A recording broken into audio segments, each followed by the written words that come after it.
Welcome back to Angry Coach Speedrun. I am fucking sick of 6 hours of this shit. My voice is gone for multiple days afterwards, and yes, while I may have the stamina, just ask your mother, it doesn't need to be so long. At some point, it's too much. It's too much. One, nobody's gonna click on a 6-hour video, no matter how beautiful the clickbait. Alright, that's ridiculous. It's 2 Lord of the Rings movies. Okay, and almost as good. At the same time, though, I want to give everyone the respect and the time they deserve. But, since I want to have more than 0 minutes of content, we have the Angry Coach Speedrun. Yes, for the first time, I'm just cutting it off. Everyone gets 10 minutes, okay? Because as I've said so many times, up until generously High Diamond, not all games are decided in the first 5 minutes, but they could be, at least 95%. So, just to be a little more generous, 10 minutes, $10, until we get 10 replays, and then I double the price because we're trying to have a perfect blend of quality and quantity. We're going to fail because the source material just doesn't live up to it, but in the best attempts to respect your time and mine, welcome to the Angry Coach Speedrun. Smash that like button, subscribe, and even more quickly, feel like you're superior to people who actually play the game. Thank you for joining us. Good luck, have fun, and enjoy.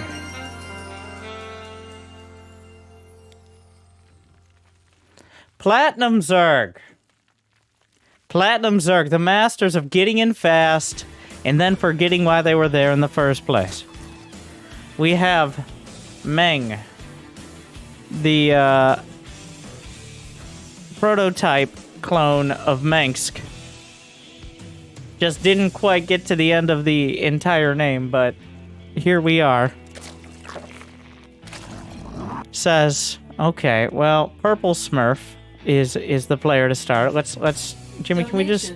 There we go. Let's just... Misonament just donated $10. Plat Zerg struggling with Terran, if they don't switch off tanks for no reason at the end of this game. Very new player, so struggling even more with myself. We all struggle with ourselves.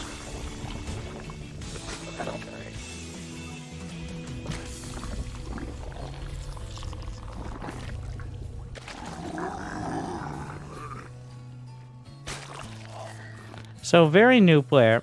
I'm going to give benefit of some doubt here, until proven otherwise, and say that you've pretended to watch any sort of guide or tutorial.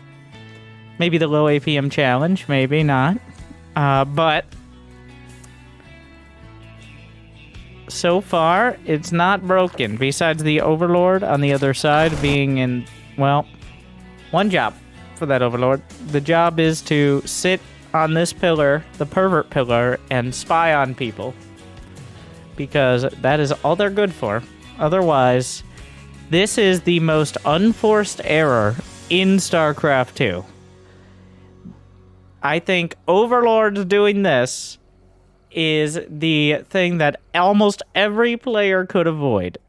Overlords are literally the slowest unit in the game, and that includes flying buildings and queens, which do not fly, much to their dismay. Queens off creep, to be clear.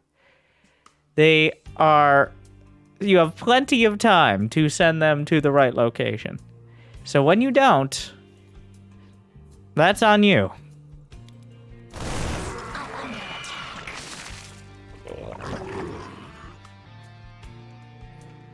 I do have to appreciate, we're going to do our best. We need structure in life. When things get out of hand and you're like, why am I spending 6.5 hours on this?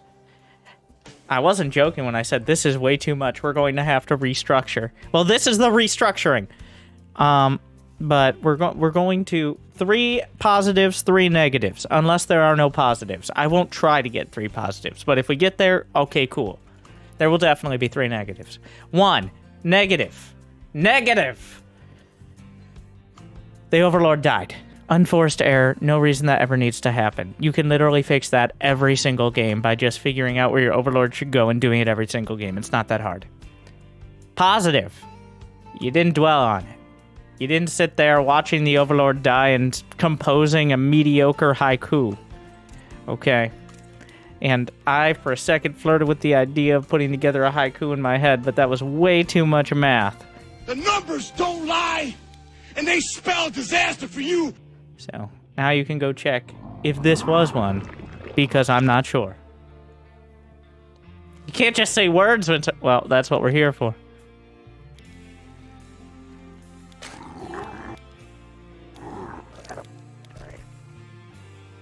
No. No. Okay, negative again. It's tilted over. That's it. That's it. You get the first Ovi. You don't get any more. He's only going to have more units to kill it.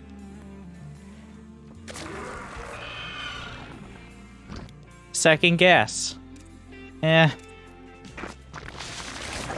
Some creep. No hotkey for queens.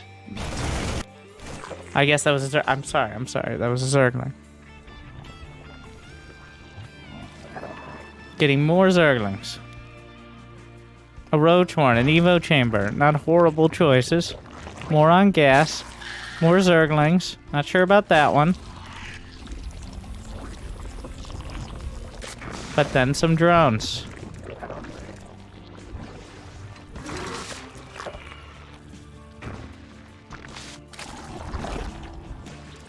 $43 drones. Is that the timing to make roaches? Well... If it's just 7 roaches, and not just, I guess we're making roaches now, I don't have a problem with it. It's not a bad timing if you're just treating it as, I need some units to defend.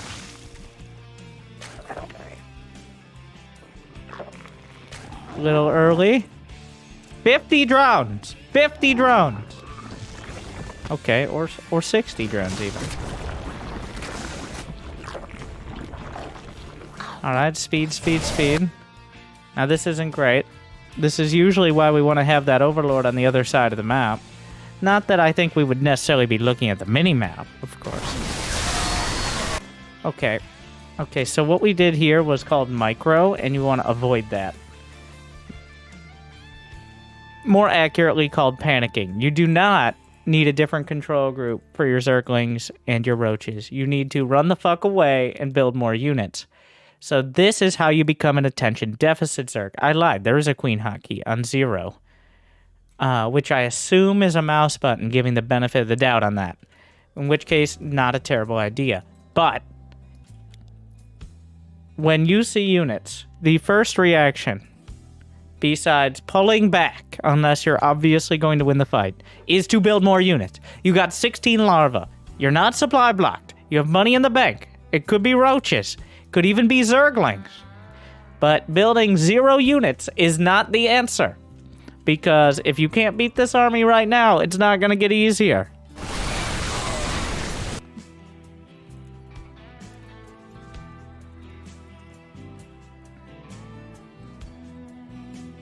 Okay, alright. So, I mean, is the answer queens? Yes. Is the answer always queens? Or are queens just part of the answer? Because, why, Winter? Why do you care? Because I see Twitch chat has taken my offhand comment and gone off. So here, welcome to fucking Google. Is math arithmetic?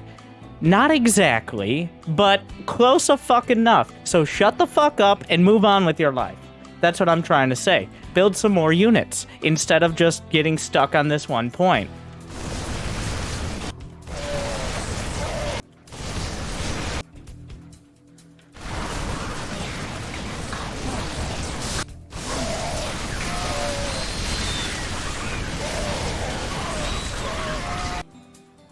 Well, it was a bit of a panicky response. Okay. Honestly, not a full panic. The queens need to be out in front first before the units die, but overall, not a horrible recovery there. That was how it's supposed to look, with the follow-up how it's supposed to look. You see, when people say they're very new players, I'd say, especially those on Angry Coach, about 2/3 of the time they end up like this, which is clearly headed in the right direction. not to take all the credit, but to take the vast majority, I think I do a pretty good job with the low APM challenge if you're a blank canvas, if you would. If you haven't spent years, either years in the past or years recently, making mistakes and then trying to fix them, it's much easier to restart, as we've learned with Oxygen Not Included, than it is to try to change course and fix things one at a time.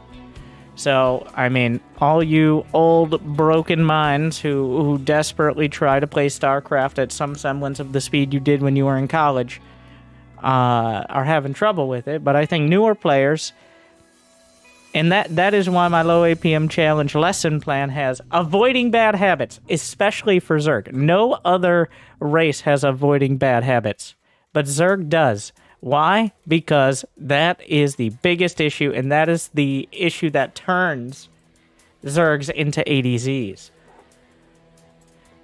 Avoid bad habits, reinforcing good habits. That's where we are at Plat. So far, I want to reinforce the building queens by the killing an army and responding by expanding. That is correct. It depends, obviously. But when you crush an army, but you have just a bunch of roaches and lings, you're not necessarily going to be able to go kill him right now. But you can get more ahead, because he has one less army. So, there you go. This is why we usually try to have overlords spread out around stretch goals, like, at least over here. But the response...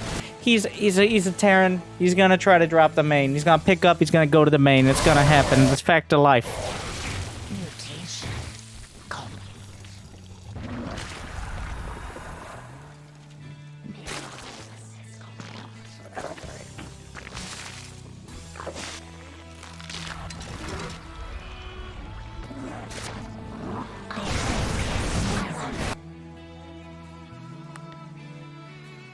Honestly, I wouldn't change anything. You lost this because you didn't have the creep spread or the overlord spread. That's not the priority. Just keeping your minerals and gas below 1,000, that means you get the platinum smiley face. Actually, platinum won't show up. You get the lavender smiley face of good macro. Okay? Not many people get that. There you go. I would rather you lose this hatchery and rebuild it than have 3,000 minerals and microing against one tank.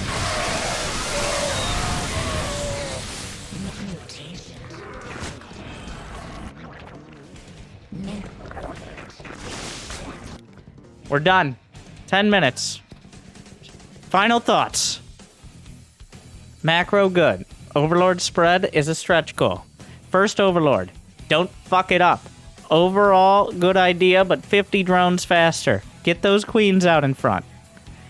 Let's dumb it down a little to keep it simple. Don't lose the OVs. Spread them out later. Queens in front. Units behind.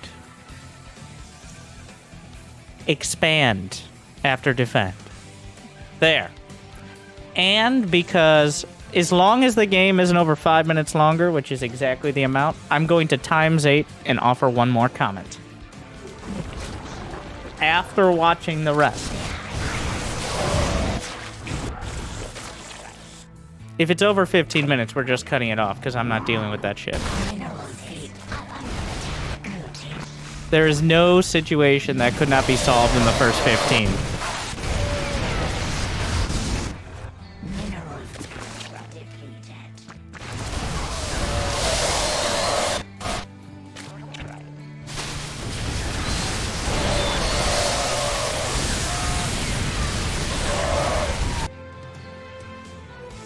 You said if he didn't switch off of tanks, he would have been screwed. I don't believe that. I think he would have built Vipers. You had a Lurker Den. Very good.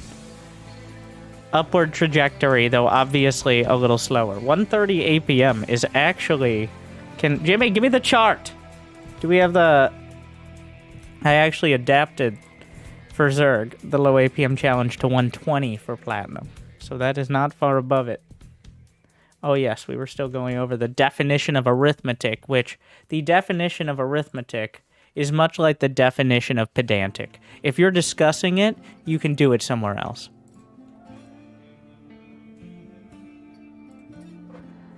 So,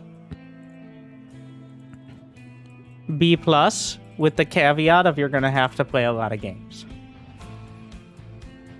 Like, that's the kind of style. Keep it up.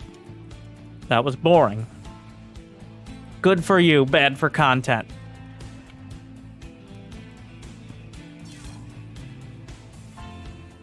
For those who don't know, the hope score is if you play a medium amount of games, how likely I think you are to rank up to the next league, or if you're diamond, the next tier in the next month.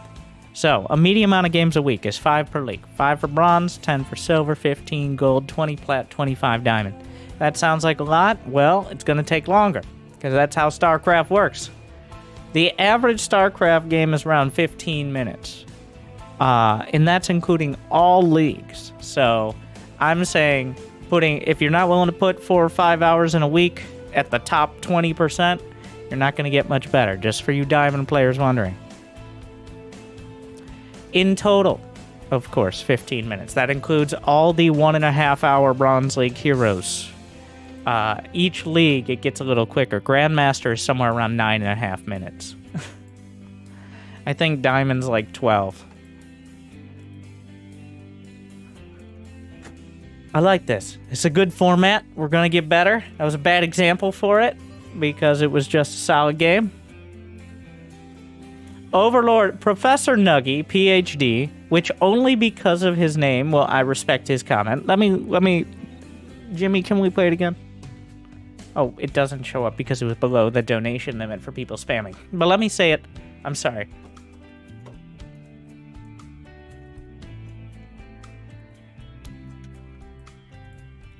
One moment.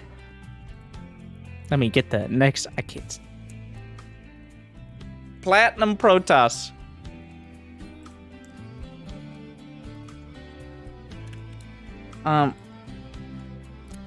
Overlord's movement speed. Get your abacuses out. Overlord's movement speed is 0.902. While Larva's movement speed is 0.79. And Liquipedia says Larva is a unit. Why does Larva have a move speed? Have you ever seen a Larva move? Except to flop, does that include flopping around? Is that when it flops around occasionally? Also, it's so close to Overlord speed. Like, the fact it's even custom, well, the more you know. Okay, so I wanna tell you guys a story, real quick story, just to pad time here. So with this yellow card came a red card, but occasionally, unlike maybe our Brood War Terran playing friend, I clean off my desk, aka an IKEA dining table, and I literally accidentally put it in the trash and took out the trash. It was not on purpose, but I realize I've done this. Now here's the fun fact. That's the second time I've done that. So, Jimmy's gonna need to...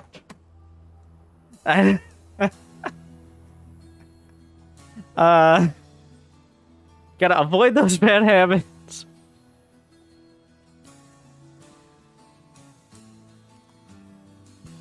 So, that probably means something metaphorically, but remember, you gotta get your replays in quick. It's a speed run. It's only gonna be like 3 hours. Thank you, Gargantuan Puff. It's not doing it. But, buy some red cards. Lugnut, wanna make it in a diamond? Yell at me and make me better. That's not exactly how it works, but here we go. Platinum Protoss. Oh, here we go again. Here we go again.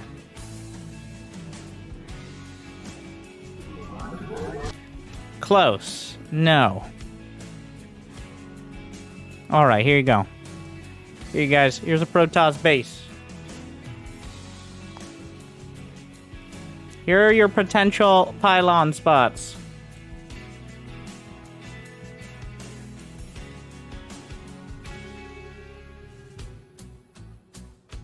Is that hard? Is that too hard?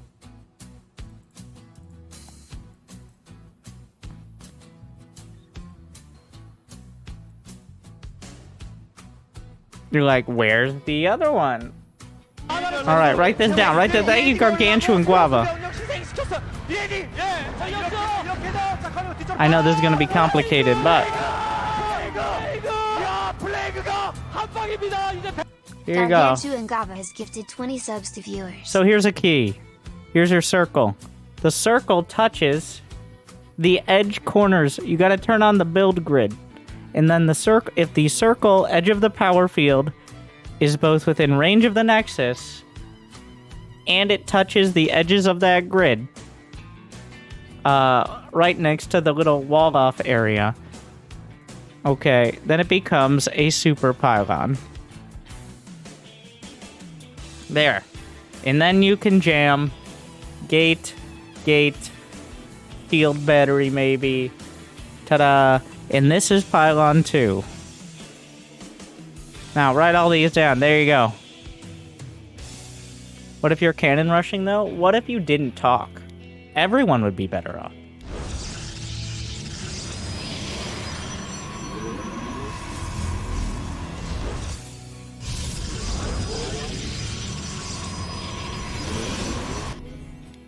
Do you have a different skin for your assimilator? What is this, like getting a belly button piercing? This is like when Florencio used default skins, except the forged forge. Except not as clever.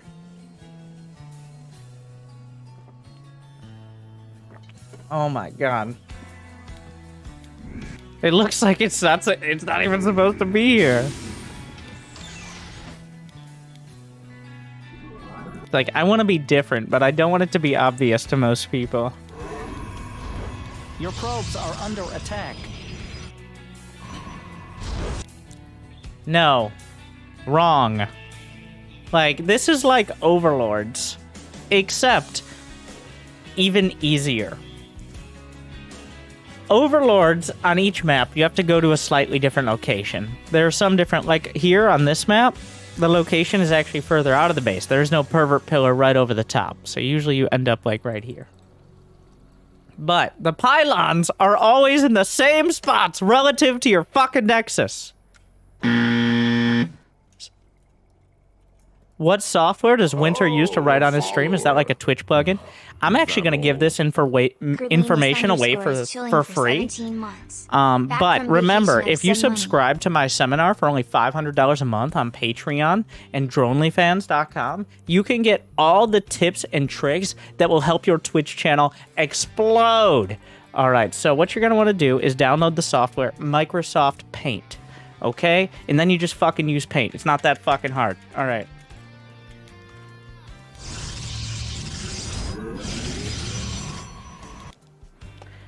This is like, this is not right. You're close, but it's wrong. I doubt you could wall off correctly with that pylon. Like, it should be a little bit, like this one was the closest so far. You're like, Winter, but I don't get it. Okay, here's a pro tip. I'm taking off my angry coach cap. I'm putting on my Winter's a changed person who's trying to diversify his content and feeling like I'll feel smarter when I explain this. So what you do is you color key out white, okay? Or whatever color, your pick. But in order to make sure it's not just a fucking white screen on my face, because my face doesn't need any help with that, did you know because of hexadecimals or some fucking math color shit like that, it also color keys out black. So that way you can just fill the entire paint canvas with black, this is how it looks without it. And then it doesn't look like you're staring at a pasty white screen like every advertisement from 2007. Fun fact.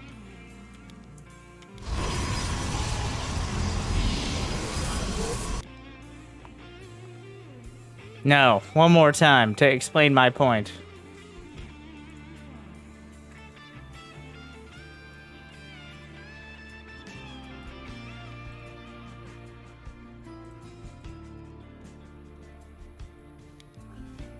All right, and now subscribe to my seminar.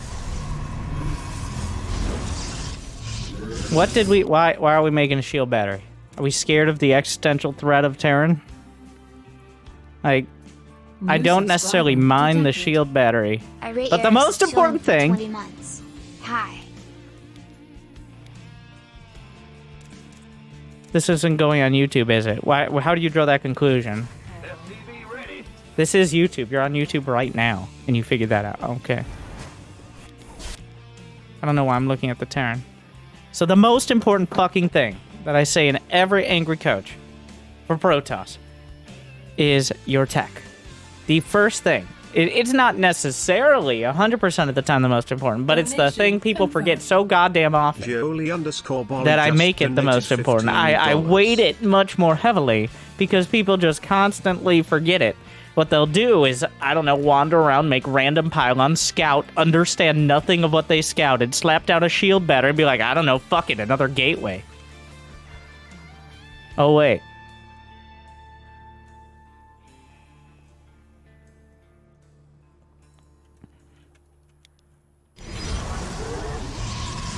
We're at 300. Why are we getting 3 gates? Explain. Explain, lugnut. Explain! What are we gonna do? This isn't Protoss versus Protoss. Why do you send $15? Because he can? Your research. Proving he's not one of the poors.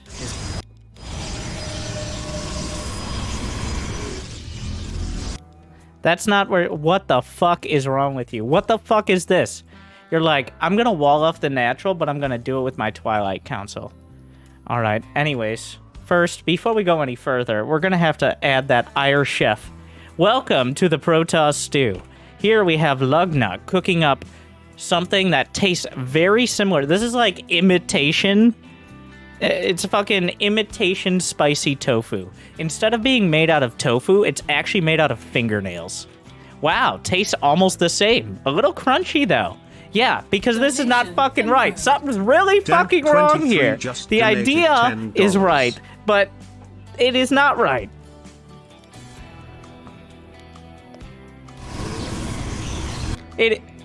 Oh yeah, throw the forge in there now. We're gonna add the forge in. Sprinkle that one in with a few toenails. And then a third. So you have 3 gateways. You have 4. Okay, six units in total. Like, what is the build? If you can tell me the build right now, I won't turn it off. I don't know why I made a 3rd gate. You know why you made the 2nd gate though? Apparently. Like, all of this is actually correct, but none of it has been in the right spot or in the right order. I'm gonna throw up a little bit in my mouth. From my own analogy. So that's how you know it's a good one. Just a little bit, though. Corrosive Bile. Charge Immortal Archon. Okay. Could have fooled me.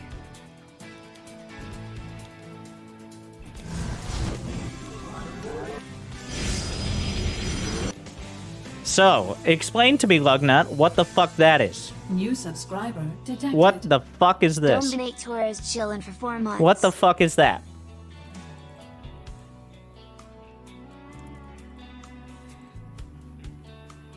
What the fuck is this? A Stargate. Okay. No. I'm gonna need a little more detail. 1 void. No, fuck you. Get the fuck out of here! Moving on. We're upping the percentage to 20%. I was suspecting a BC. Let's try to stop thinking and try to start doing. And when you start thinking, it obviously hurts. So let's nail down something resembling a build, which means building... it's called a build order, which means there's an order to it. Maybe we should try to figure that out. Moving on. Shame on you. Shame. Shame. Shame. Irish Chef said, okay, fun fact. When the count reaches 100%, and for every player, it can be lowered. It can be lowered. So, when the count reaches 100%, that race has to pay twice as much. Because I'm sick of it. Alright? If there are too many making the same mistakes, and yes, we are stereotyping based on race. It's very easy to do in StarCraft. Terran is just Terran. It's not specific, but also very specific. Attention deficit Zerg is pretty much all platinum Zergs besides the newer players like we just saw. That's why it's at 0%. Can't go below that.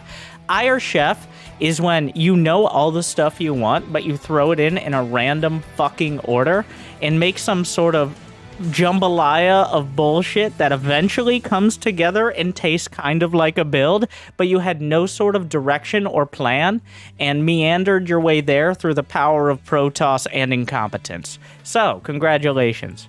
You're like, do Protoss even have mouths? Exactly, right?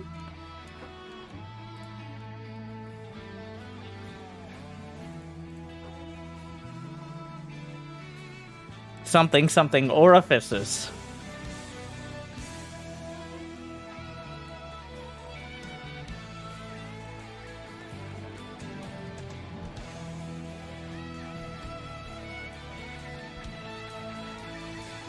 Pepperoni, last angry coach got me Plat 1. Are you? Oh, AO. Yes. AU. AU. All right.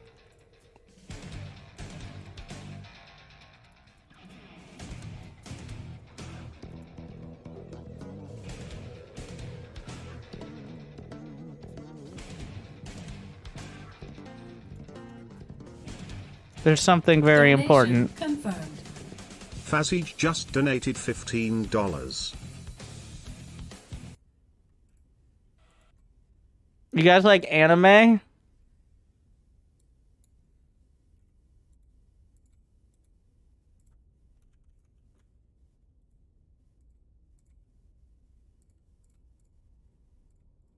No, that's too bad. Say the says and that reason Diego.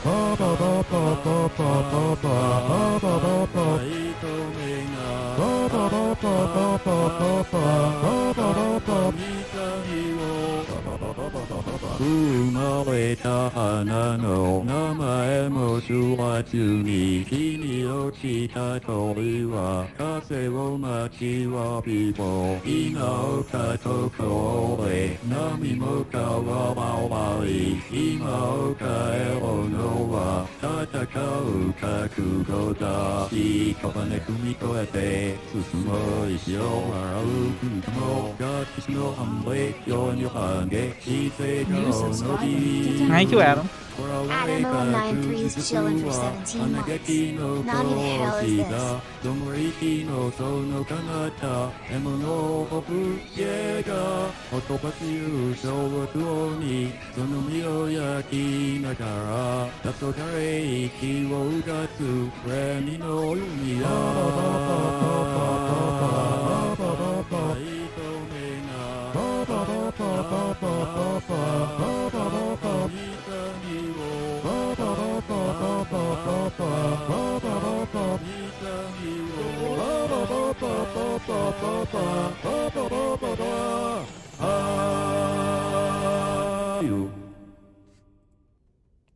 Ew. And if your name isn't a reference in some way related to that, well then I'm disappointed and I don't care.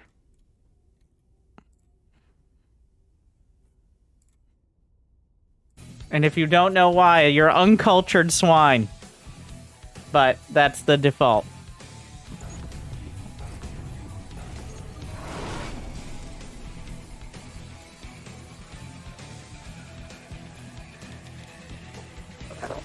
A solar eclipse from the moon? That's no moon. You should know.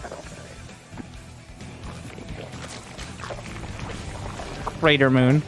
What the fuck is this? It's fine. Sorry. Keeping you on your toes.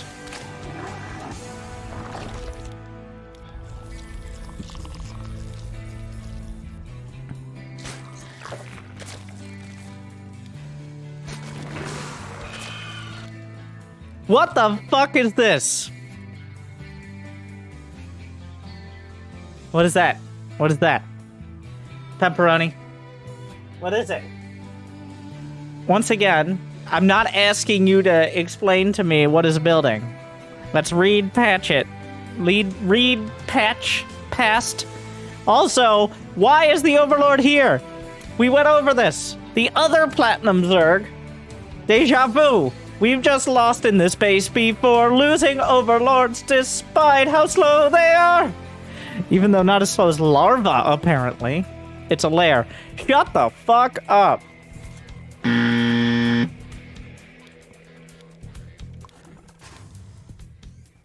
That's enough of that. No one asked.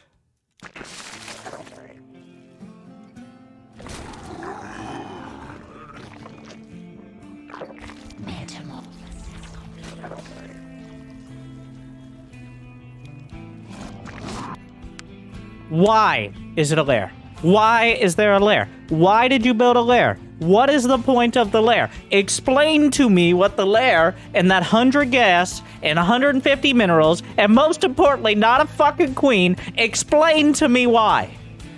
What is it bringing you? What information? What advantage? What economic boon?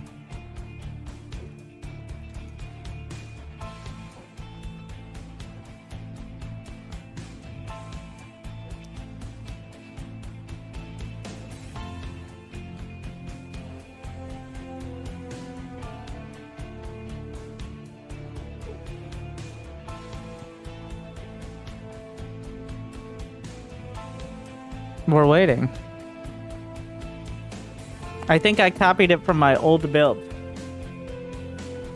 You see, when I say, like, the best type of player to teach is the one who has not played before, this is what I mean. It's much easier to teach someone the correct way than help them learn what's the wrong one. Also, your old build was stupid and bad. I don't know what the fuck it was, but it probably wasn't very good. Though it maybe got you to platinum and now you don't know what to do with yourself. 2-base roach all in. Well, usually you need a fucking roach warren for that. Which you've now realized now that the lair is done. You're like, but Winter, the other 20 minutes of this game are great. No! Every single fucking game at this level could be solved in the first 5 minutes. You can do a fucking speed roach all in at 6 minutes if you damn well please, you Neanderthal. But when you're out here like, I was thinking about a speed roach all in minus the roaches, it's like I'd take a vodka on the rocks with only the fucking rocks. That's where we are now. And this is why we're stopping at 10 minutes.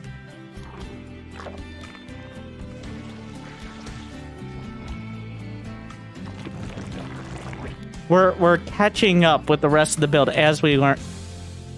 Yeah, we're not waiting here. This is because we're not being fair, we're being correct. Being fair has an unrealistic bias towards people who are extra stupid.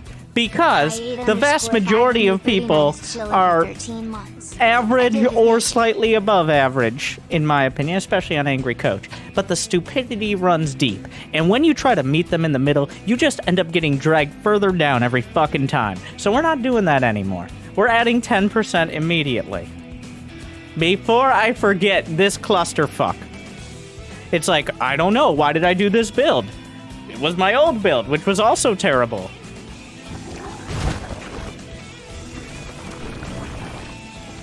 Did you forget which build you were doing? That's what you're implying.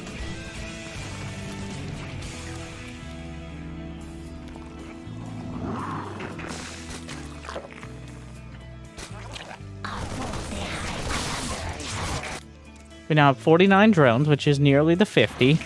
Though not 50 isn't necessarily the count. It is just a count. A nice round number to aim for that we missed.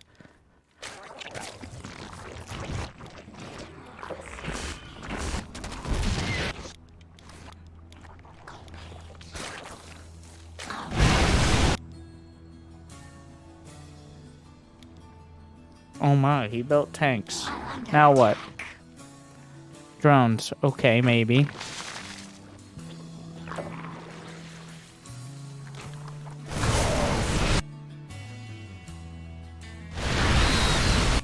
Well, that wasn't gonna fucking work.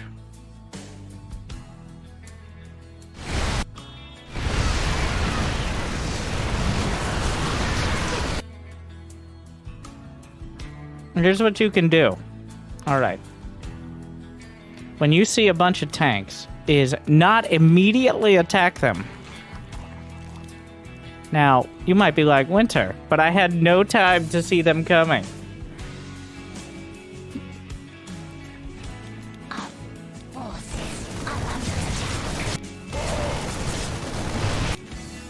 Alright, so, there's a lot of opportunity. Now, okay, alright, we started moving towards it before we realized what it is. That's 5 tanks. If you don't have an overwhelming number of units, 3 tanks is too much. You need to rethink. 3 tanks, let me do some fucking math again. 70 versus armored. Okay. Roaches, 145 on the HP. 3 tanks, 1-shot roaches. I was right. I was working my way to that, but I wasn't 100% sure. So 3 tanks is the number where shit starts getting extra fucked up. So if you see 5 tanks, that is two more than you are equipped to deal with at this moment.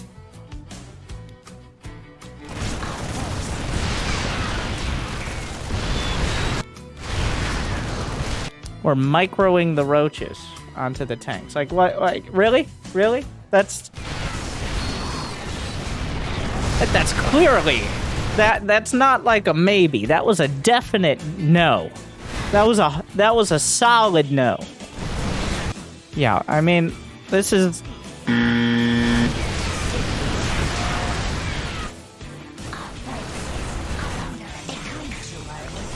Does that mean you lose the hatch? Maybe.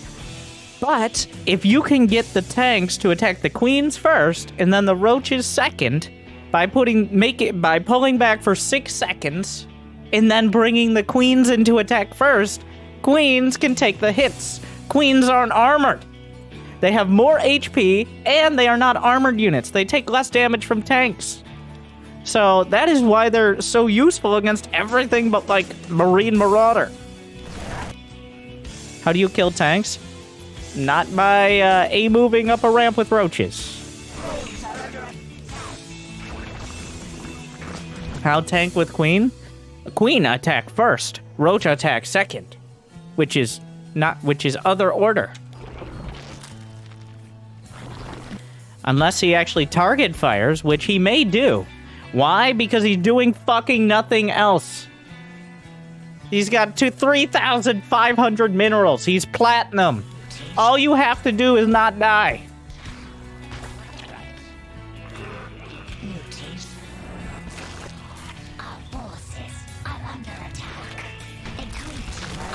I don't even mind the Banelings here. He's got 6 command centers on the way. I gotta appreciate that. Now we're respecting this. Where's the hive? Remember the hive? The hive?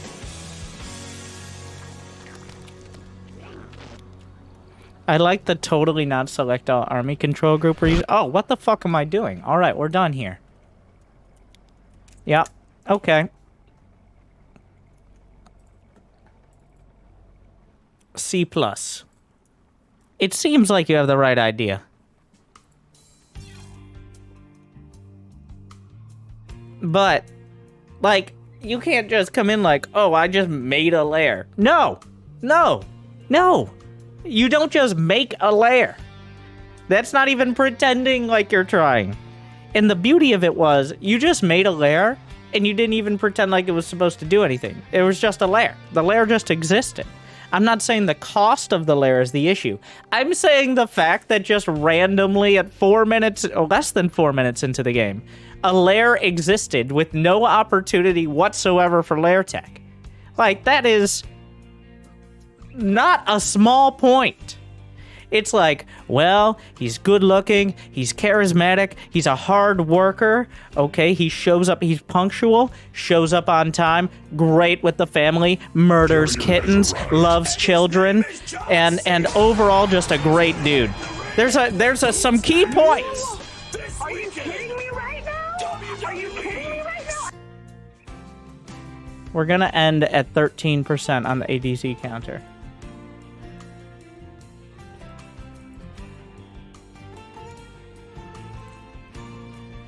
That's where we are. Next. G. Comer. Take your pick. Who is linking from SC2 replay stats, has, did that say 270 APM in Diamond 3? Which, wow. Hold on, everyone.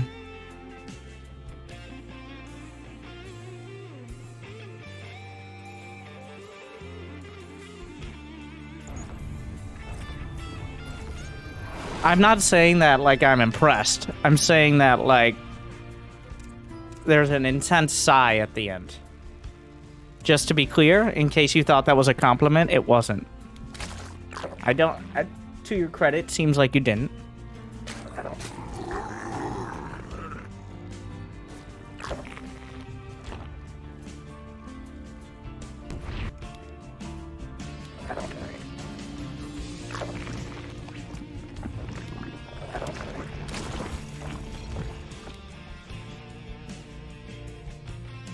Jimmy, check the chart. We need the chart for this one. We got a chart for everything. Because I'm sick and tired and exhausted.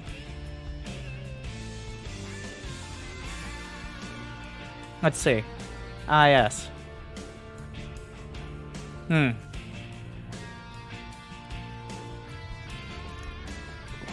Fuck's wrong with you?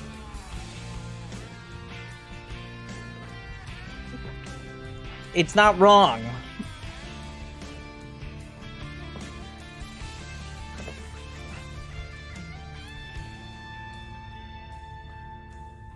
$146. Good luck, have fun.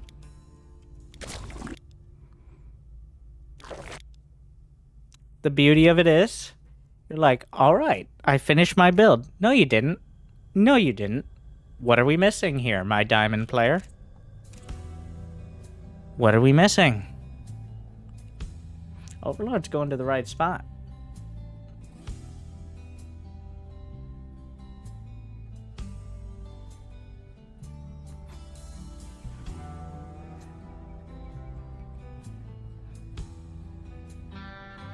All right. The next Overlord. We're just missing the next the third Ovi. We're just not a bit... Like... We're building it now.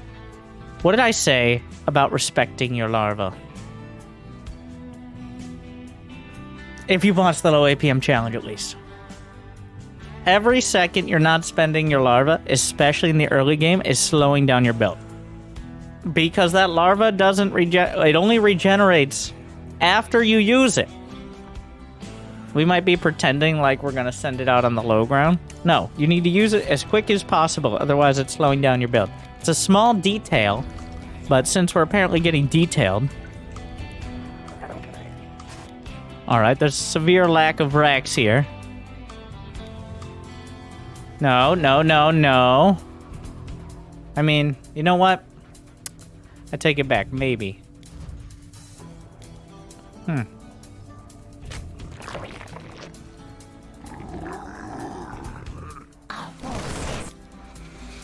So we're mining this gas for a reason. Spine crawlers are not the... It's too late. If your overlord is in their base, it is too late for spines. It is too late for spines. It's a Zergling situation. Maybe one spine. But Zergling, speed, and Zerglings. It's very likely a proxy Rex.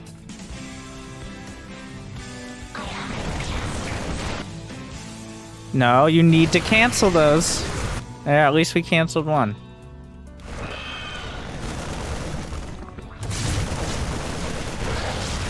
Where was it? Ah.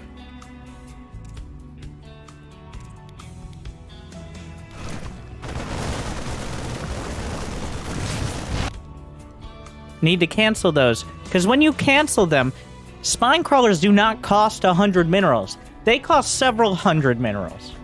You might be like, but they cost 100. When you lose a spine crawler, when you make a spine crawler, you spend the 50 mineral drone and the 75 minerals, or the 100 minerals for a spine. So that's 150. A drone mines 50 to 60 minerals a minute. So you're losing 50 minerals every minute you have a spine crawler. So when you just outright lose the spine crawler, you've not only lost 75 minerals that you could have gotten on canceling, you've lost all the potential of that drone until the end of time. So when you spam spine crawlers like this in any scenario, at least have the decency to cancel them.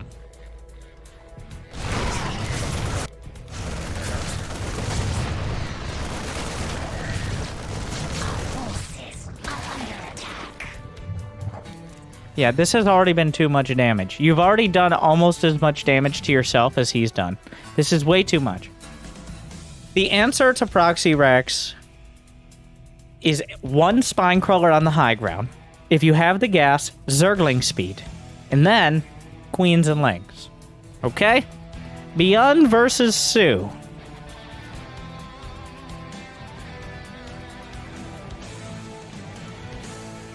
Donation confirmed. Maru just donated $10. Here, I'm done. Another diamond Terran, sorry. You guys like my intro that only shows up occasionally?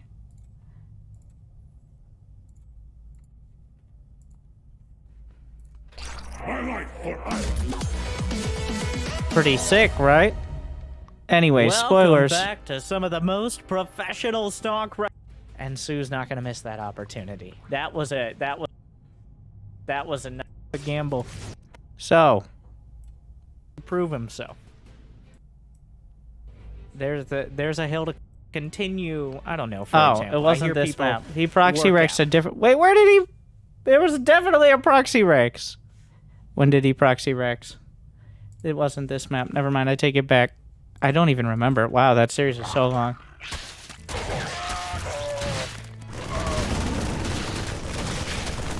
One of the spoilers. That was only the part 1. Anyways, one spine crawler, the rest Lings. I don't care. This is a 3 Rex, which is actually quite all in. Multiple spine crawlers is just as likely to hurt you.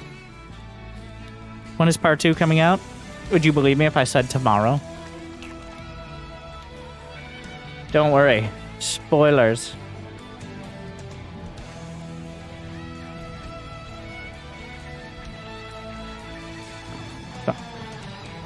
Yes, if you're on YouTube right now, take a look and you'll see.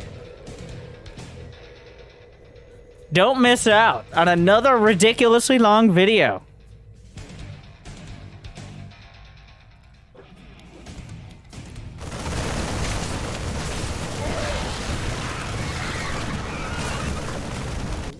So the key here, if we had Zergling speed on the way...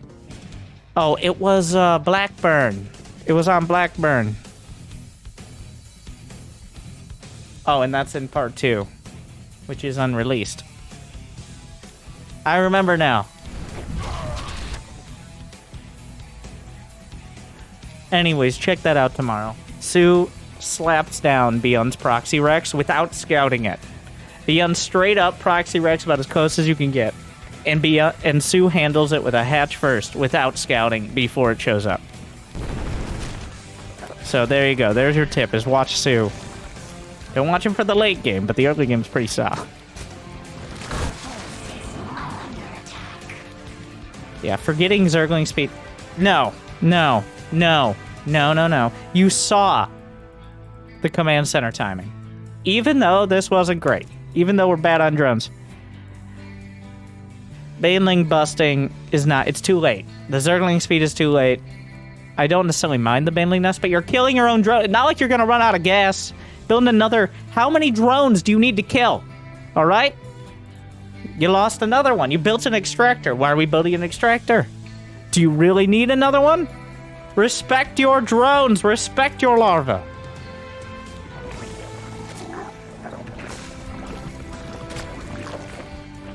Do you need another extractor? Do we need a spore crawler? Why the fuck, one, would we need a spore crawler here? You know what? All this. Why the fuck, if let's say, what are you gonna say? Like, be a platinum toss and say, I suspected battlecruiser? How in the fuck? Well, one, what's the answer? You have one chance, one opportunity. What unit should we be building? Have your attention. Sam's 1103. If you think he's got air... Also, what the fuck is this spore placement? So, he killed 5 drones. You've now killed 1, 2, 3, 4, 5 drones. You've killed as many drones. On top, I'm counting... we'll say I'm counting that one spine you didn't cancel. I think it was 2 or 3, but one spine. Queens.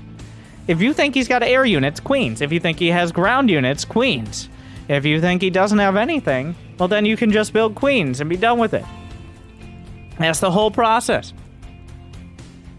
It's not that complicated. You're over here like, what defenses do I need? Exactly. Good thought. And it's not that you're playing Zerg. You have one answer, and you're making all the wrong ones.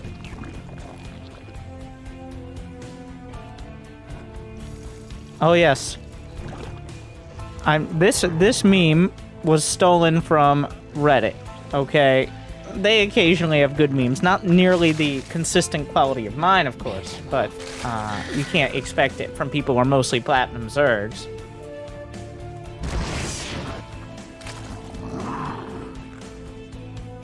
Alright, Jimmy!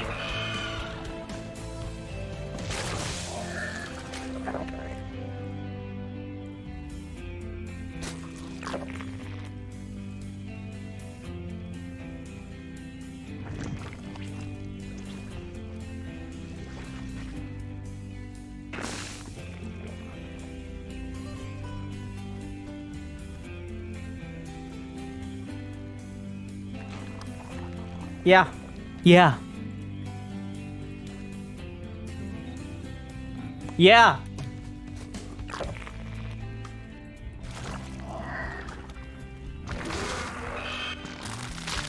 Why? Why are we building banelings? What did we see? Why is this the baneling time?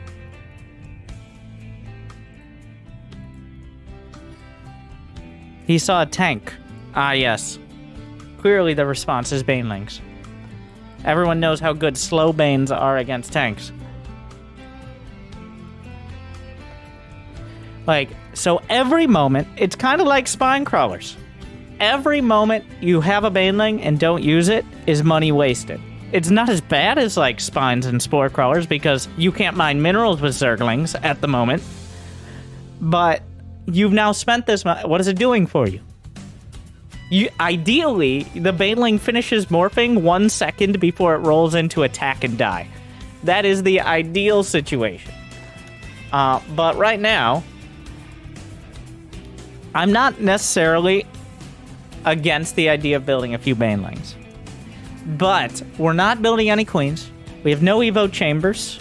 There's no lair. Like, if you've got at least one thing that pretends like you're going to play the rest of the game on the way, if you've got one of these things that acknowledges that the game might go past Lings and banelings, and then you build a few banes, fine. Alright, you're playing it safe, but you're looking forward. Right now, 178 fucking %. It's like, fucking baneling. Alright? So, here's what you need to do.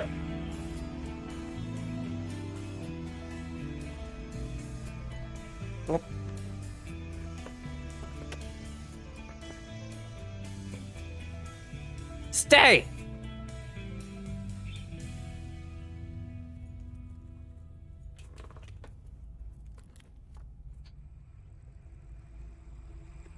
None of that.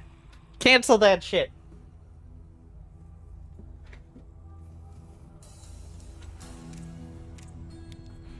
The heck is that thing? It's a Zergling. It should not be a Baneling. Should. You see how much effort this is? They're not even getting paid gas for this shit.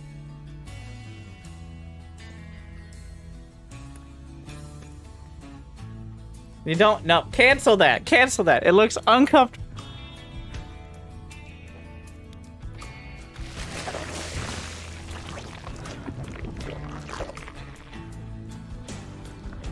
Oh, a spore crawler. So by trying to defend from every direction, we end up defending almost none of them. Well, now we're making Zerglings. What are you doing? Do you remember what you're trying to do? What a stupid question. 20%. They have now caught up with the Protoss and have an opportunity to overtake. I was just scared.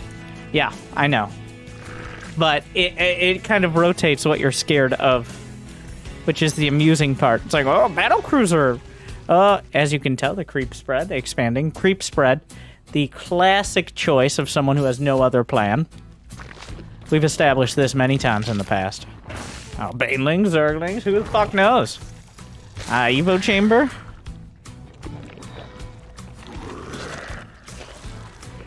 Things. Yeah, it's gonna look kind of okay here when he actually has units, but we don't have a lair at 7.5 minutes. It's not because we don't have the money. And this is part of why I say 2 platinum Zergs. This isn't platinum, this is advanced platinum. We've got 200 APM and done almost nothing.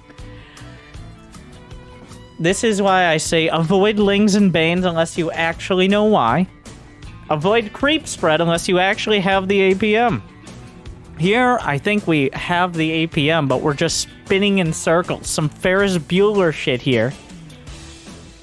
The part where they try to take the miles off the car. I'm trying to appeal to my audience here. I don't really remember it, but they try to run the miles backwards off the car, and then it goes out of the window and then crashes and is bad.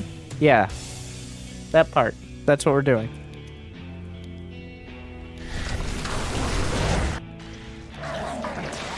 Spoilers. Oh yeah, maybe. Oh. So, there's a spine crawler building. Where? What the fuck? Yeah, fuck you. Get the fuck out of here. Fuck this shit. Get the fuck out of here! Pick a lane. Pretend like you have any sort of plan and you're not just reacting to like 50-50 the enemy and things in your mind. That is a C-. That is I can't believe it's not platinum situation. I think what happens is Zerg probably wins eventually, based on my past experience. Oh, no. He loses, which is pretty sick. So shout out for that. That's the only positive part. He loses because who would have thought eventually doesn't have enough army supply, probably because we keep making random ass spine crawlers, and then dies. Okay. Because the entire army at 15 minutes is 120 Zerglings. So, yeah. Shame on you, and may Kerrigan have mercy on your soul. Shame. Shame. Shame.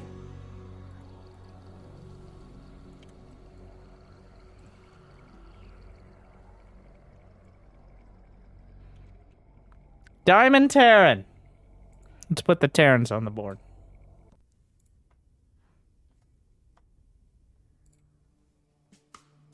Those lurkers did not live good lives. Neither did the rest of your units. Blackburn, Sue versus Byun. I expect a command performance. Minx.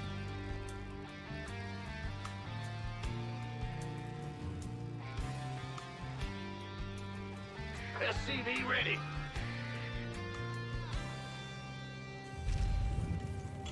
This one, I felt really outplayed. Okay. SCV ready.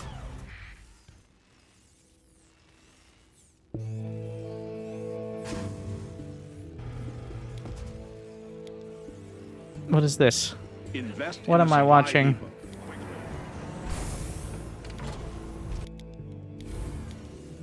SCV ready. It's TVT. All right. SCV ready. I was SCV ready. busy getting motion sickness. An upgraded command. SCV ready.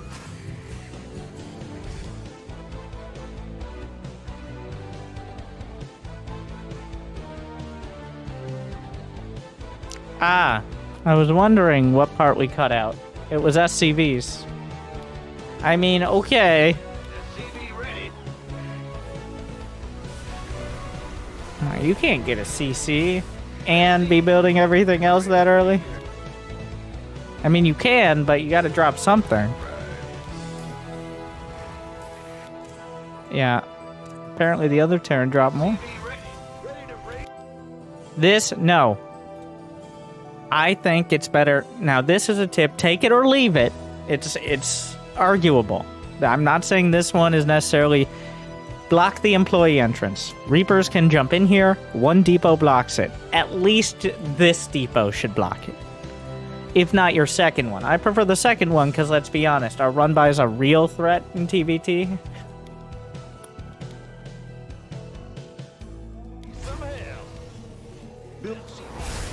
If they are, you probably fucked something else up. Ready to break. SCV ready. No, I don't know. You're like, I felt a little bit outplayed. Have you tried having units?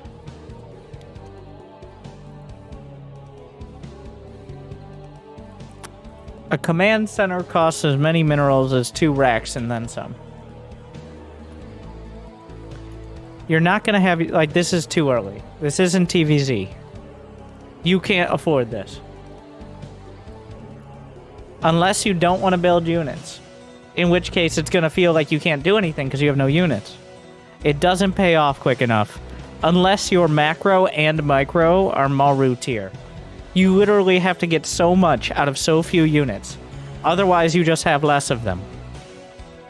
3cc is incredible. Like, you can't take advantage of it better than you can take advantage of actually having a comparable army.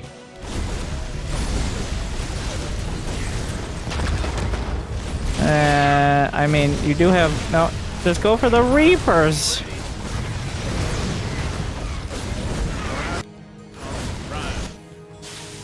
Fine. In order... You need the gases at the natural. As well.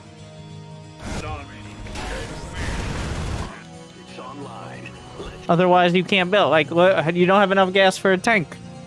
You need at least 1 gas at the natural. Otherwise, you can't go for Raven and Cyclone and you're just missing parts. He's already got a tank. He might not have a Cyclone, but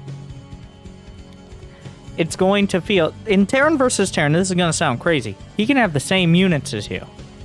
So when you don't build them as fast as your production would allow you, that means he could just have more units. I know it sounds crazy. Cast a chunk. Is that all? Ready. Gosachok is chilling for 10 months. Yeah, we don't have remotely close to enough gas for this. So right now, you're not building a tank. You're not building combat shield. You're only building 1 Viking. You've got 2 NG base. How much gas do you need to have right now to support this in any sort of remotely efficient manner? And this is why build orders with emphasis on the order are so important for Terran, because you have to use SCVs to build all your shit. So when you waste SCV time, like building a spine crawler, for example, you are not mining minerals or getting gas. So when you build all these buildings and then don't use them, it's wasted time, and that adds up. 100, 200, 300, 425, 500 gas. You need 500 gas to use all of the buildings you have right now. You have 100. 500 gas would be just to, right now, use your buildings.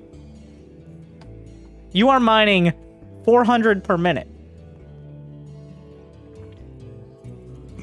Somewhere something is wrong. Yes, you can add a couple more to the natural. That'll help a bit. But 1 minute is over 10% of the game. And this is why it feels like sometimes your opponents might just kill you or have so much stuff. How did they get so much stuff? They didn't waste their SCV's time building buildings they couldn't use and then getting upgrades for units they didn't have.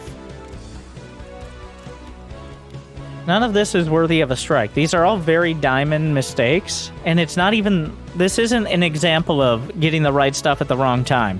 It was the right stuff at the right time with, like, an asterisk of... But not quite, though.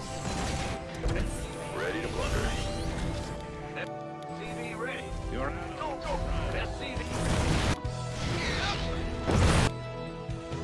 Okay, so, one, this... Can you fight this? The answer... Wait, what happened to your Raven energy?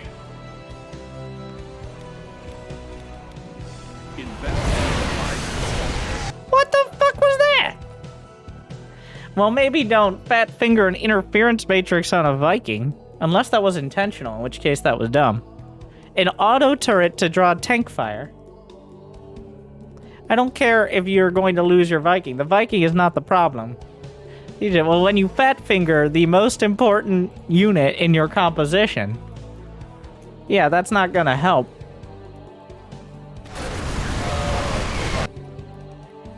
You're like, well, look, it worked anyways. Imagine if you had slapped down... You know what? It actually went amazingly well either way, because it was kind of a dumb attack out of him. And then he did the same thing. He interference matrixed your Raven. So you said you felt like you were outplayed. At least yours was useful. You interference... Okay, we're going back to the... You scrambled his Viking. And then after it, he scrambled your Raven. So his was worse. So you both fucked it up, but he fucked up harder. Just to point that out. And you know what? Lavender smiley face of macro to you, by the way. Because during this, you were actually producing to some extent. Like, it wasn't perfect? Actually, it's pretty close to perfect. Ready for dust off.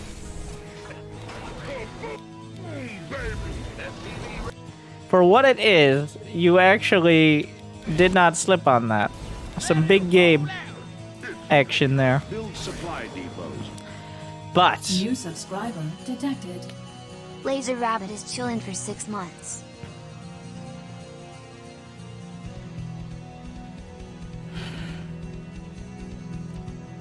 what's wrong with this picture? Okay, so let's think about the situation right now. Let's think about the position in the game. You just killed his army, yes. You took 3 CCs. And you don't know if he did. So you want to fight, you go to counterattack. Your upgrades are a long way off. It feels natural, but you are unlikely to be able to win the game off this. Let's put it that way. You might be able to delay his third or something. In fact, I think you might. But also, these medevacs aren't even full. But what's the better play? I'm not saying moving out was a mistake. I'm saying moving out without any confirmation of whether he has a third or where any units are was the mistake. Sending a Marine out, something. But TVT is incredibly positional. Like, you got your chess boxing going on. This is kind of a desperation move. Let me tell you right now, this other guy is not as good. He's just aggressive and dumb. So that's why it feels like he's good, and he probably feels like he's good. Because that's what Diamond Terrans do. He's going to drop like 1 medevac of Marines, and because you're making a somewhat rational move out, it's going to work because this is most of his units. This is like half of his army. And it doesn't make any sense to be doing this right now because you still have Vikings and you still have an army. This shouldn't do anything, which is why it does. Also, you did not react until it actually dropped. You didn't see it on the minimap. Like, I don't know how to fix that. I've done the patrolling SCV thing as a tip, but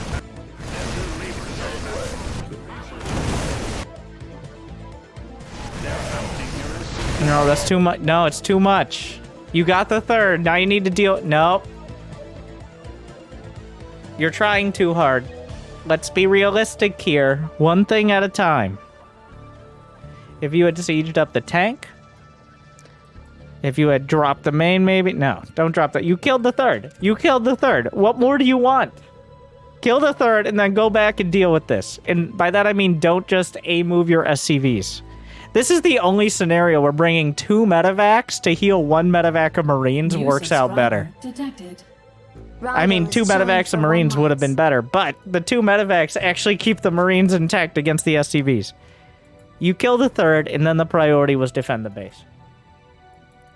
You bungled this. This was a total bungle. This was a mega bungle. Alright? You got your objective. Going further was not... While your SCVs are dying, trying to attack in was not the play. Sometimes it comes down to stuff like this. But you need to stop and go back and fucking fix this. So here's what you could have done. Run the SCVs to the natural. Fine. Okay? Pilots are under attack. Control-click the SCVs. Camera location to the natural. Right-click. Get them out.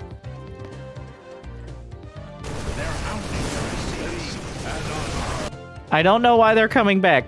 Oh my god, you did control-click. But you know what the problem was? You caught some of them at the third with it. So those ones are coming in as well. Because you're distracting yourself. You caught some of the SCVs at the third because they were technically on your screen. So you actually drag more SCVs in.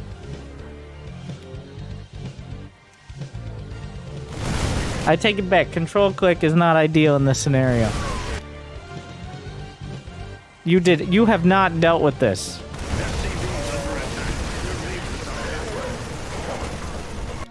You are now, like, because you got the third so quick, you are still not that far behind on SCVs, but... So yeah, this is why every Diamond Terran feels like medevacs are good. Because on the winning side of this, I killed fucking 40 SCVs, 2 tanks, and I got out. Kind of. With 1 Marine. Whereas the other guy's like, wow, he killed 40 SCVs, 2 tanks, and got out. If you had spent 2 more seconds fixing this, it would have been fine. Instead of deciding to lose your army. But, mega bungle. The best you could hope for was killing the third. You're not going to win the game. This was a gross dereliction of responsibilities. Very clearly. I don't know how to fix this. Like, I don't have a tip for you besides pointing out how little this was and how easy it would have been to deal with, and you just didn't. Like, you made an active effort to not deal with it.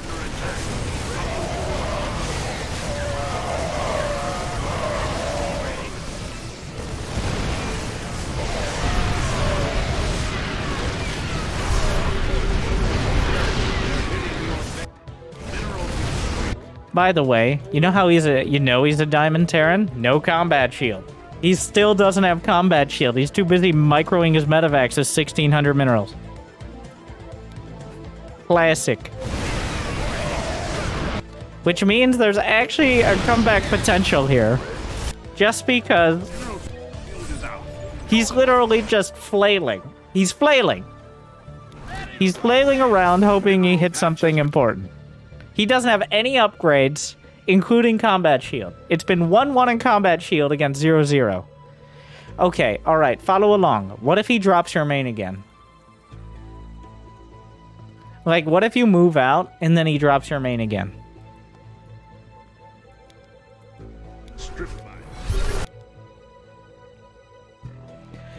You are ahead on upgrades. Think about this. Think about this. You killed his third. 1. You killed his third. 2. You had... I doubt you checked. You had 1-1 and he had 0-0. If you start 2-2 and he still has 1-1, he doesn't have fucking chrono boost, you will always have better upgrades. You are guaranteed to have at least some advantage in upgrades at 2-2. So you killed his third, and you're going to have better upgrades. Where are you going? You're like, well, I felt like I needed to do some damage. You killed his third! That was damage! No! Sit the fuck down!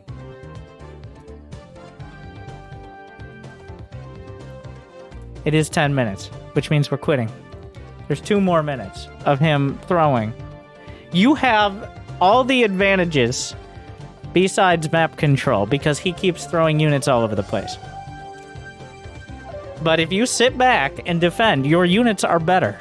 But if you don't ever fight his units, your units are not better because they never have a chance to prove it.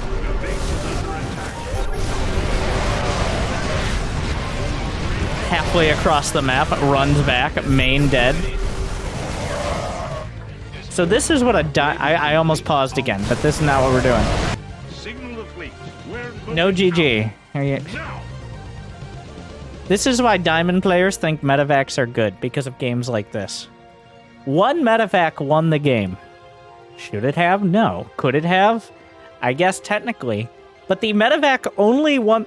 The medevac would have done less damage if you hadn't tried to defend it. If you hadn't actively tried to defend it in your mediocre, bungle-ass manner... It was 2 medevacs. Shut the fuck up. It was 8 Marines without combat shield or upgrades. If you hadn't even tried to defend it, it would have done less damage. You actually gave him more SCVs and units to kill.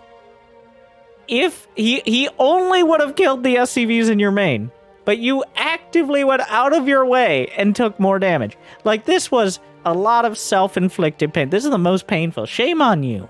This is a shameful game. Not because you played badly. Shame. The macro was good. Shame. But Shame. the decision-making, and this is what happens a lot with Terrans, is like, well, I thought I macroed pretty well, but he was outplaying me at every turn. No, he just got fucking lucky with a medevac, and you panicked.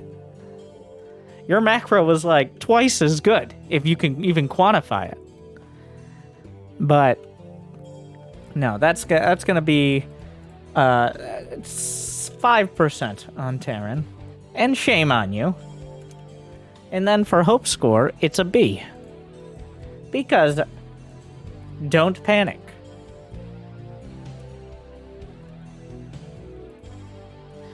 Super unrelated, but I get sad when my opponent doesn't GLHF me back.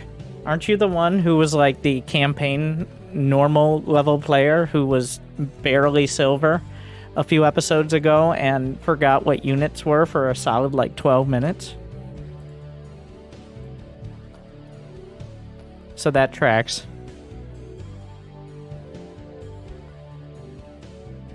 That was game 10 of my career. I guess every game is quite dramatic then. Gennady! Gennady. Diamond. Terran. So, give it another shot.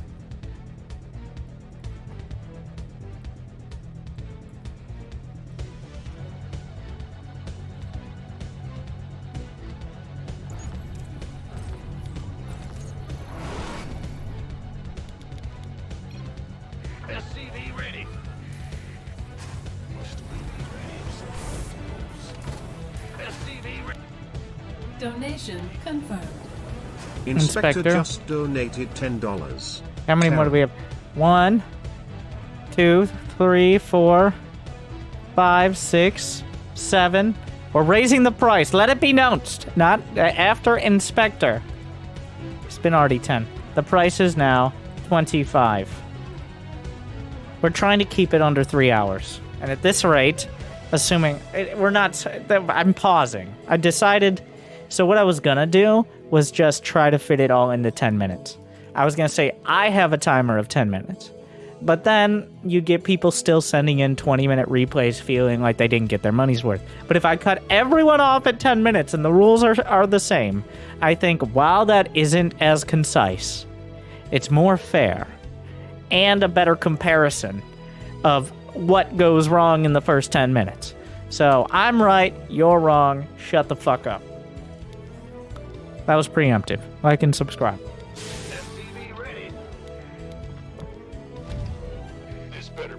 Command center upgraded.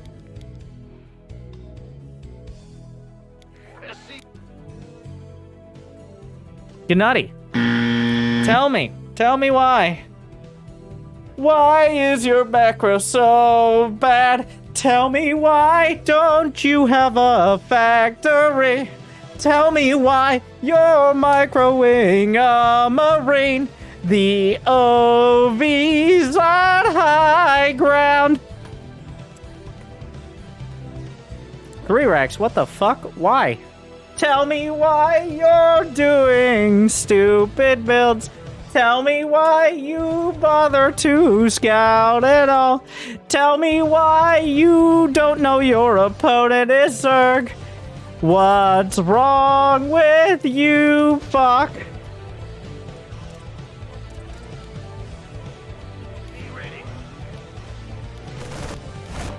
Oh my god. I forgot. This is Advanced Platinum. You're playing your opponent. He's playing his opponent. Platinum Zergs never know where to put their Overlord. Do not become accustomed to Zergs who are this stupid. Because you will regret their absence if you ever improve. Of course, ever improving has to do with not doing builds that don't work. So... like, just because, like, every Platinum or Advanced Platinum Zerg sends their OV to a random location doesn't mean that's a reliable strat. Like, this is just not a good build. Like, I just want to turn it off right now. But we're going to let it play out. So, if you can link me one non-proxy Rex of doing a 3 Rex all-in, like, from the last 5 years, you're like, beyond that one time... like, I don't even think Byun... at least Byun pretends like medevacs are important. It's like, but Winter, I want to use the same build against all 3 races. Then why don't you just go for the 1-1-1 tank push? Like, if you wanted to pretend... Add-on constructed. Oh, this build is horrible. So, why don't you lend DJ Merlin some of your gas? Because you have way too much. I'm going to go 1-1 with barracks. So, for reference, I'm going to use Byun as an example. Byun can have 3 CCs, or Maru. 3 CCs, 2 racks, +1, combat shield and stim, pretty easily, with 2 medevacs and marines by 6 minutes. So, like, all the fixings with 3 CC by about 6 minutes. And that's being generous. Usually it's quick.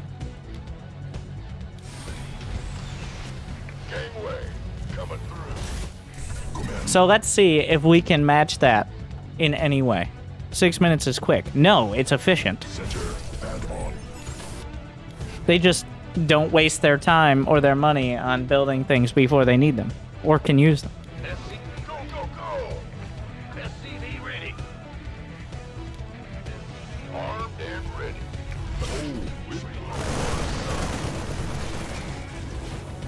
So explain to me what happens if he makes Lings and Banes. Yeah, I guess this is the one build that counters just Mass Queen. Research.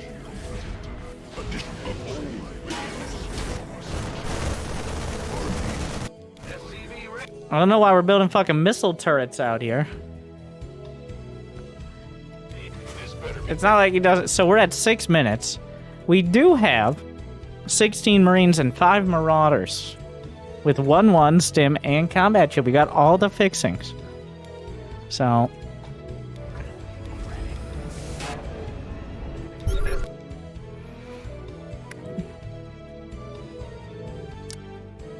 here goes.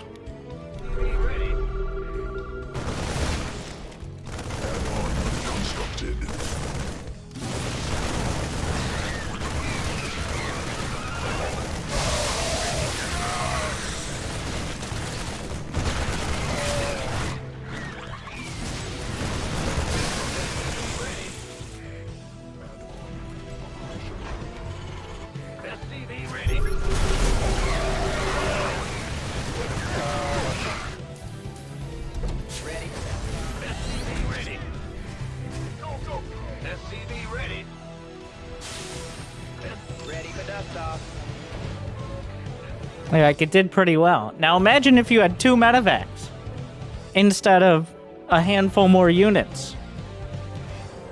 It's like, well, I do now. Yeah, you do. Command center.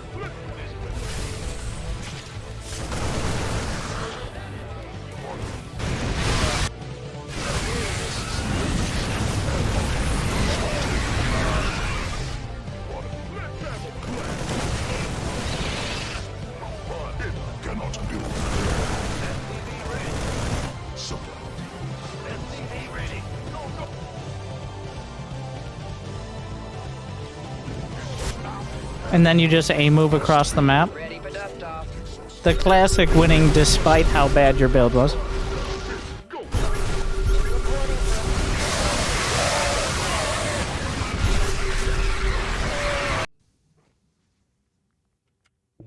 Don't do 3 racks. Do a build. The macro was okay, but the first 5 minutes are more important than all of the rest.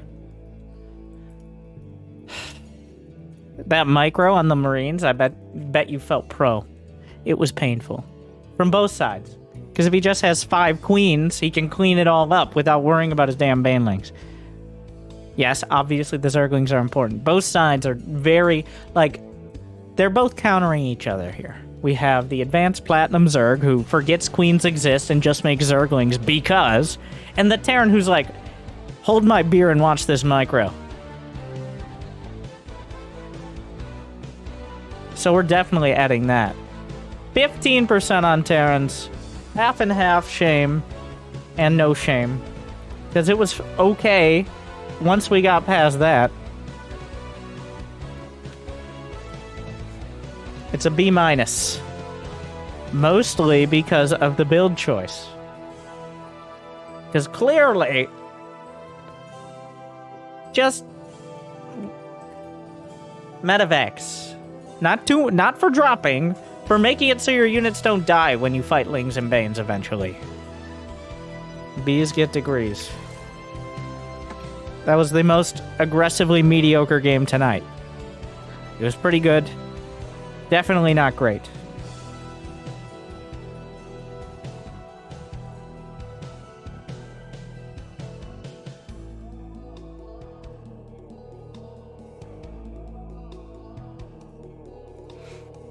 We're lining him up.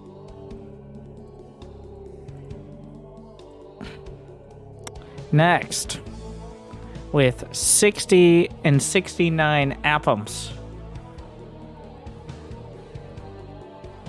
So, Dino says, "I am sorry," and hopefully, so I'm gonna make a prediction. I think you should be more angry. I think I'm angry every time people like you are allowed to speak out loud. It offends me.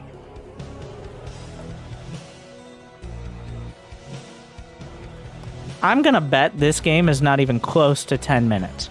Based on all of the evidence, I bet this game is fucking 38 minutes long, and we're not watching 38 minutes. This is exactly the kind of game we're trying to avoid, but I don't know yet. It's 9 minutes. I was wrong. Winter, that's a strike. That's a strike for Winter. 3 strikes, I'll give subs. Judging Silver Terrans. Very efficiently done.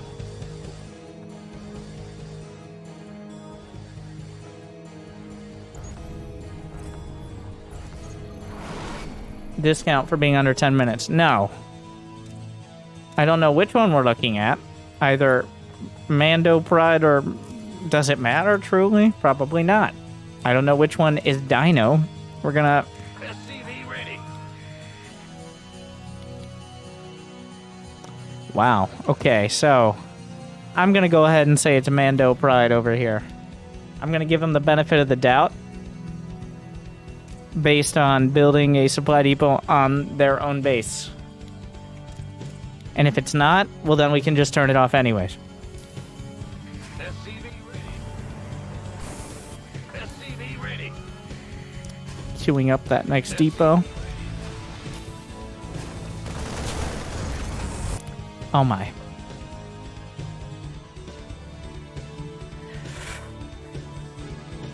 Silver League Terran is quite a place. Where are we now? We have... Well...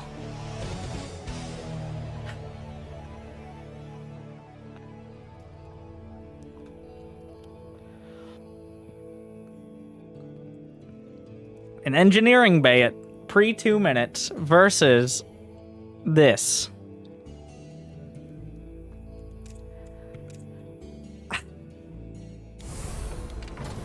I'm still gonna stick with Mando on this one until told otherwise. Armed and ready. Command center upgrade. Who wants some? Ah yes, the +1 timing. Go, go, go. The unupgrade, like, the straight up +1 timing. SCV ready. Add-on Yes, that's a turret. complete.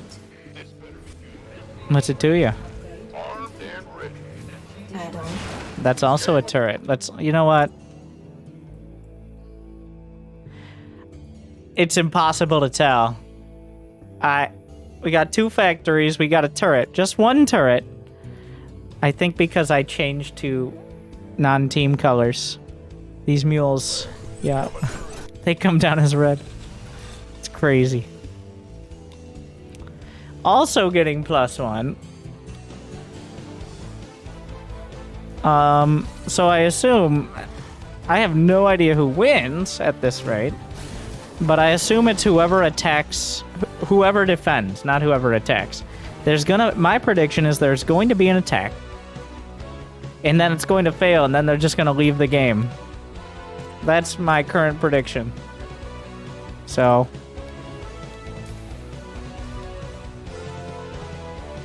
Because there's no way there's any sort of real game-ending attack in 9 minutes. Alright, we got like a whittle mine out there. Oh, is it 8 Marines and a medevac? Don't worry, high-sec auto-tracking on the way, but for the red team... We know how much damage 8 Marines and a medevac can do.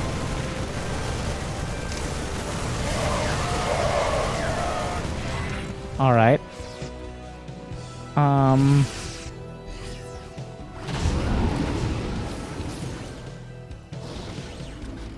Okay. Turrets don't shoot Marines, but good thing we're working towards it. Alright. Oh, and he just leaves. Alright, well. Never mind, I take it back. Well, yeah, there you go. With 17, I didn't think it would actually win the game. But there was no further response to that. He's just done. Okay. Meanwhile, there are 2 Mando SCVs at this base. A command center. Yeah.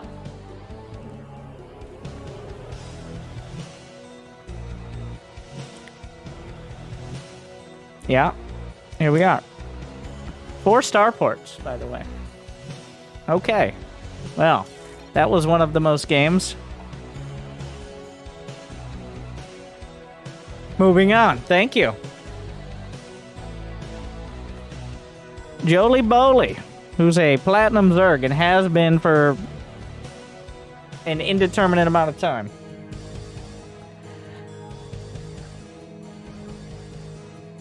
What was Mando's grade? Good job. You know what? We gotta bring it back.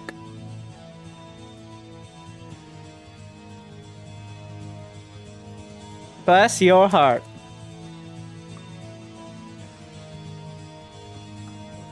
We keep it up. I was hoping to save space, but there's always one.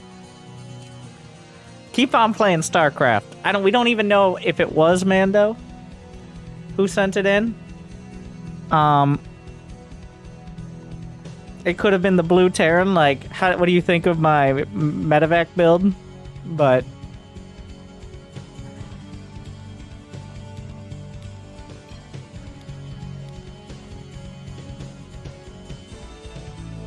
how much APM does Jolie Bully have? 229. Yet it took you 7 seconds to move your first Overlord, which is 1 action. Curious.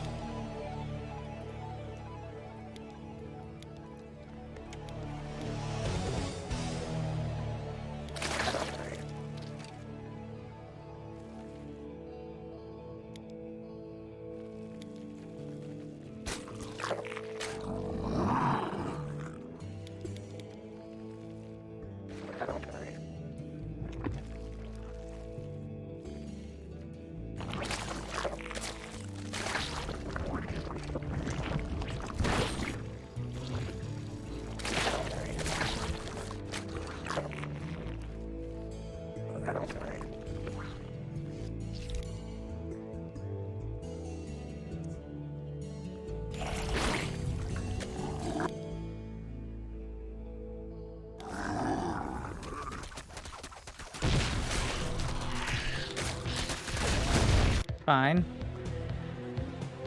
There are only 3 things in life that are guaranteed: death, taxes, and scouting Reapers. And in this case, the Reaper was very clear. So where's your Zergling speed? It's like, but there was anything happening. Yes.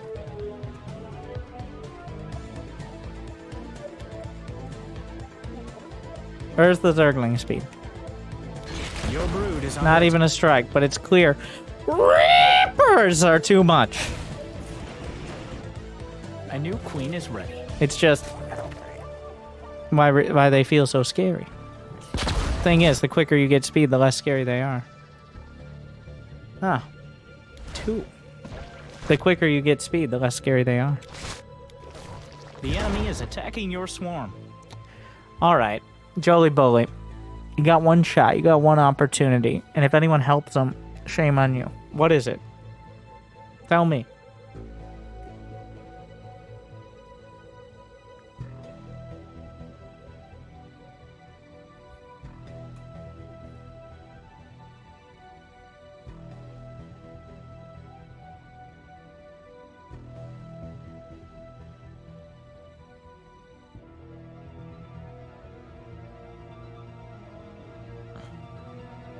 Queens. Also, fuck you, Twitch chat. Oh yeah, and an Overlord wouldn't hurt. That's a good point. We're also missing an Ovi, which will prevent us from building Queens, because Reapers exist. I didn't even notice. I was too busy looking at Lings not being built instead of Queens.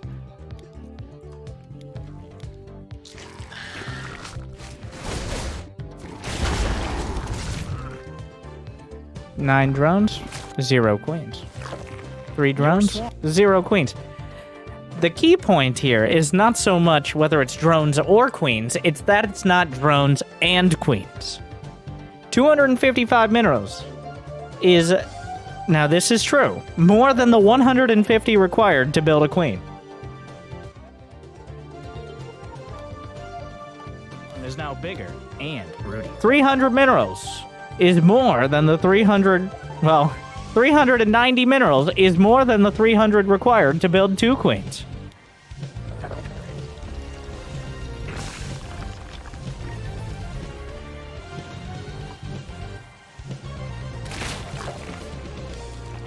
Alright, 3rd command center lair. I don't even mind the Baneling nest. Factory. You engage the enemy. On purpose? 2 You factories. queen. Run. Don't think too hard now. He just doesn't know his build either. Here, and she's disappointed.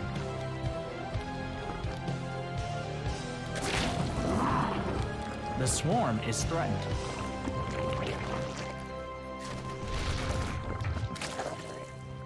I would have accepted Roach Warren.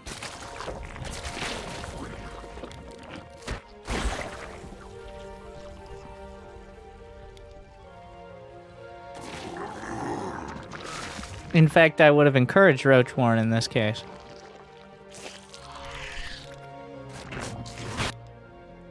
So we made it to 58 drones.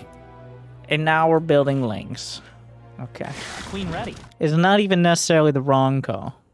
Brood under attack. Panic time. Evolution complete. Mutation. You're all mined out of that mineral field.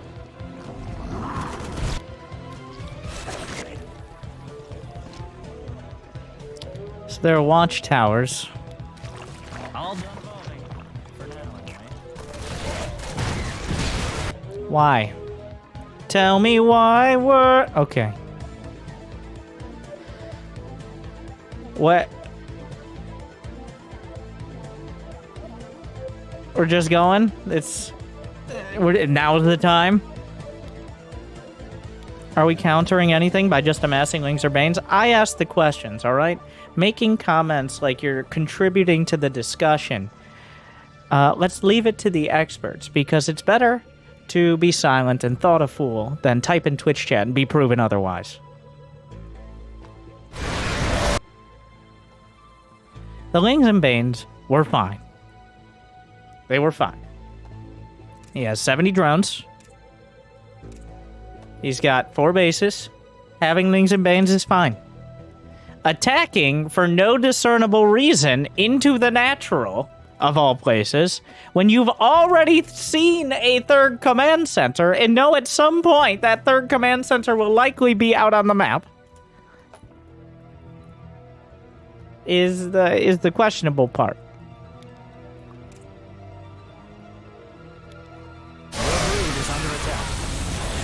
So you just saw a whole bunch... Okay. You really held back. You're getting better, all right? I'm going to give you some credit. You're getting better. I'm pretty sure last time you were at like 50 drones making Ling Bane and just doing random attacks that didn't work. But now you're at 70 drones doing the same thing, which is better. Now you have way more money to waste. Under attack. Panic time. So, some credit there. Mineral field depleted. Mine out of that cluster. It's still in the game. The enemy is attacking your swarm. Lurkers. In case you are wondering. And Vipers. Your swarm is now... We're at 10 minutes, but this is one we're going to have to go a little further. It's been a... We are borderline ADZ right now. There's definitely been some symptoms of attention deficit, Zerg, but it's not quite a terminal case. We are pulling back and pretending like there are other things to do besides building Zerglings and Banelings and attacking. The announcer sounds weird. I think so too.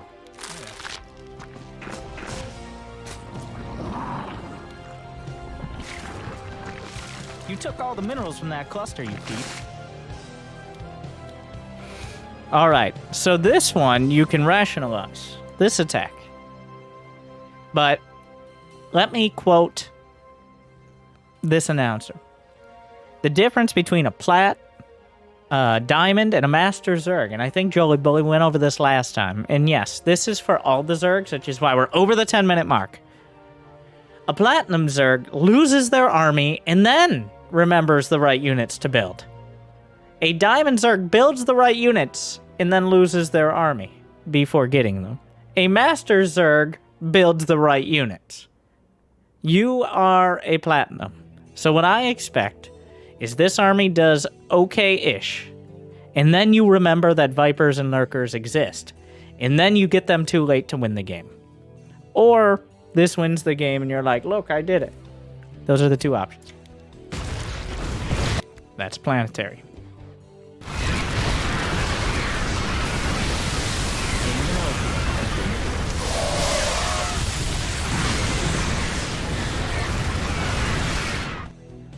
The swarm is threatened. Unfortunately, that did too well. Proves it's a good strat. The problem is when you succeed enough, it's confirmation bias. Like, that was the game-winning idea. Gone. And you know what? It might be. There's no reason we can't have 2 Vipers here. Because if you have 2 Vipers, you definitely win the game. But without 2 Vipers, tanks exist. You engage the enemy. Your brood's stronger now. Mind 100 more Zerglings will probably do it, as he very clearly is countering Zerglings. still in the game. Alright, times 8. Make your... You're all mine. Your brood is under attack. All done evolving. Mineral path is good, and it's not coming back. Your extractor is stopped. You're all mined out. Your drones are under attack. It's a disaster. The swarm. Your drones are being slain. Under attack. Now that's the commander I've been waiting on.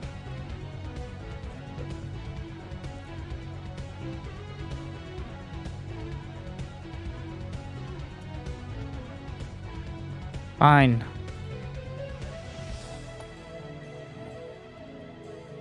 B-. Another case of like, yes, but also not really though. And 5% more on Zerg. Mostly because it was just aggressively mediocre. It's like, well, maybe 150 more Zerglings. The redeeming point was having the economy to build 100 more Zerglings and the larva. That was the redeeming point. You ended the game with 5,000 gas. But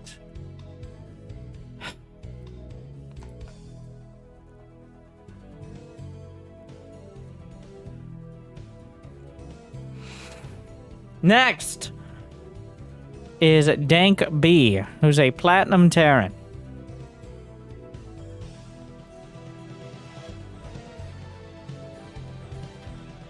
Dank B.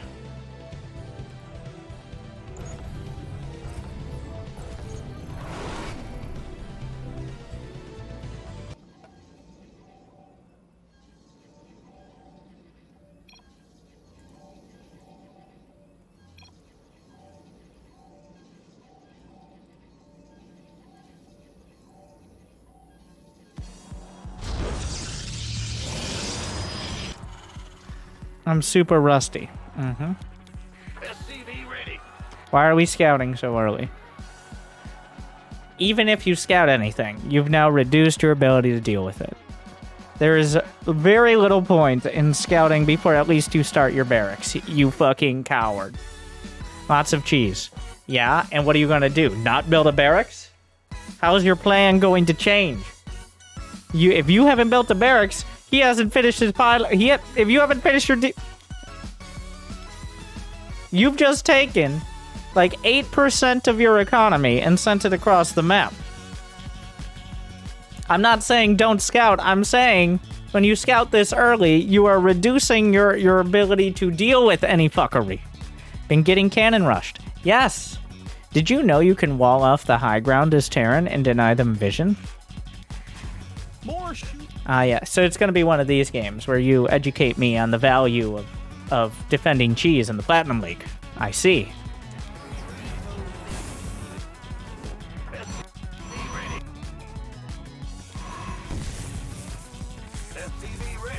NG Bay block.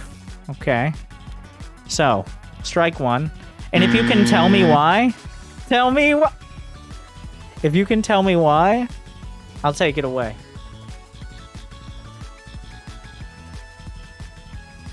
At least it has to be acknowledged. But his probe was right there. No, that's not why it's a strike, obviously. Still in the red. What is the red? No. All right, no. We're not. You don't get a 3-strike rule on the strike. It's because you're not building fucking SCVs. It's not a fucking turn-based strategy game. You can NG Bay block and build SCVs. You have 240 fucking minerals. You're not building anymore.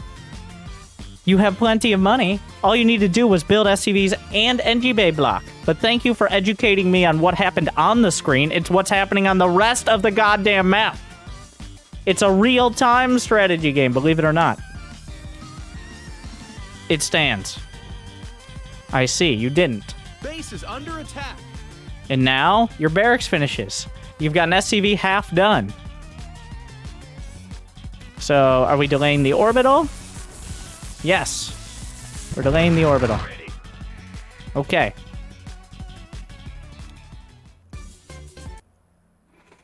Jimmy?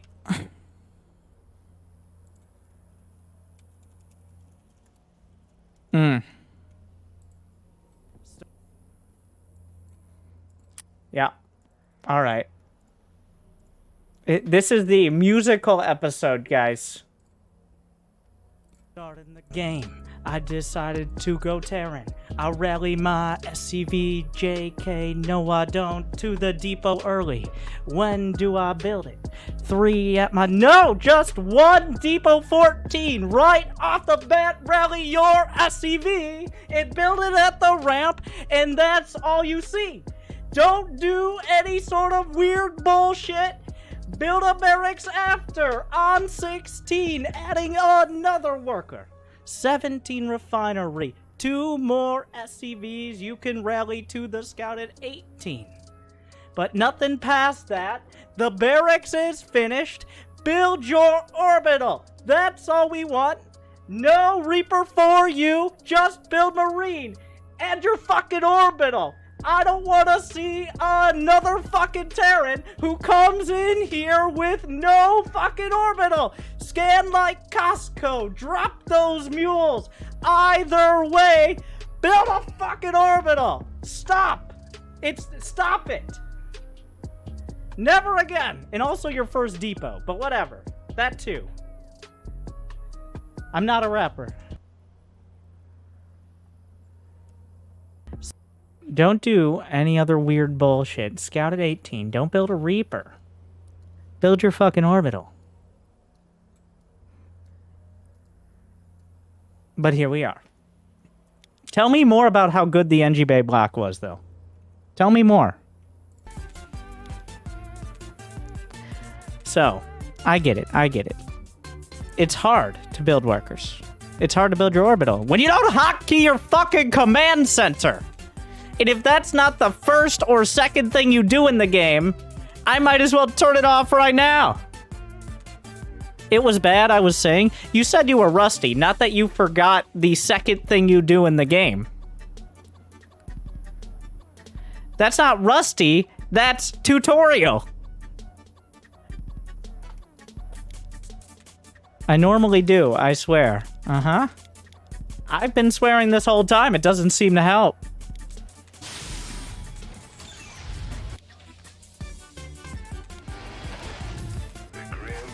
Your command center upgrade.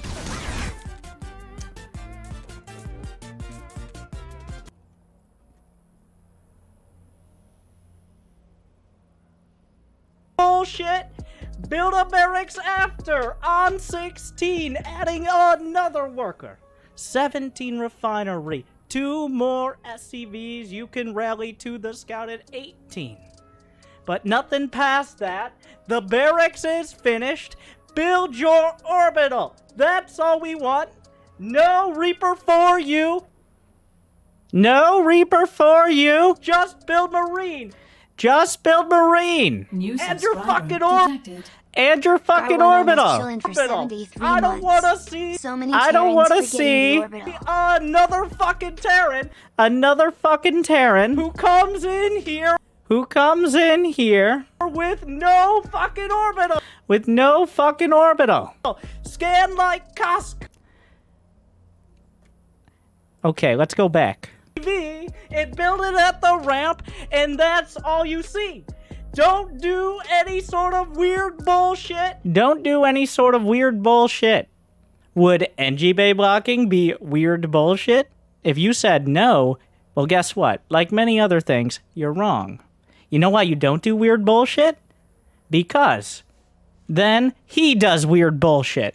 Like building a zealot. He didn't just build a zealot. This isn't cheese. You fucking NG Bay blocked him, you son of a bitch. What else could he do? What was his option? He has 400 minerals now because he's doing a rational-ass build. You brought this on yourself, you buffoon.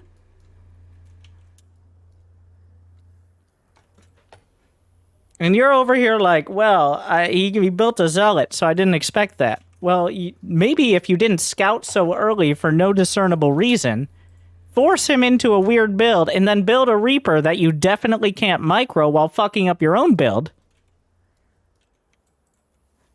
I'm sorry, you might not have caught the build. One more time. Starting the game, I decided to go Terran. I'll rally my SCV, JK, no I don't, to the depot early. When even this Terran, who's a Platinum Terran, has their... No, it is 20 seconds in, and they have their CC hotkey on 6 for some reason. It built it at the ramp, and that's all you see. Don't do any sort of weird bullshit. Build a barracks after, on 16, adding another worker. 17 refinery. 2 more SCVs, you can rally to the scout at 18. But nothing past that. The barracks is finished. Build your orbital. That's all we want. No Reaper for you. Just build Marine. Add your fucking orbital. There. You're like, Winter, I didn't have the time to watch your guides. You thought my Platinum EP was not a guide? So,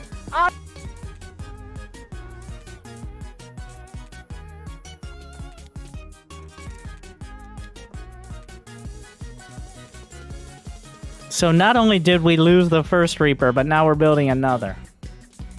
So it's already gone downhill. And this is all your fault. I shouldn't have picked the last game I played. Ah, yes, it's the game's fault. The last game I played was truly not indicative of the rest of the games. The games I played before this last game were better examples. So what does that mean? Either it only gets worse with time and you're continuing to reinforce your stupidity, or you're incredibly inconsistent because you've never put any effort into being so in the first place. Pick one.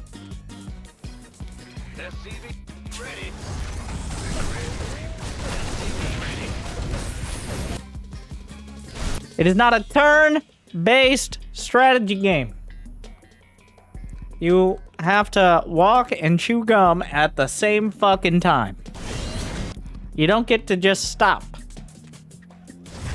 Stop to smell the roses. Type in chat. Don't build SCVs.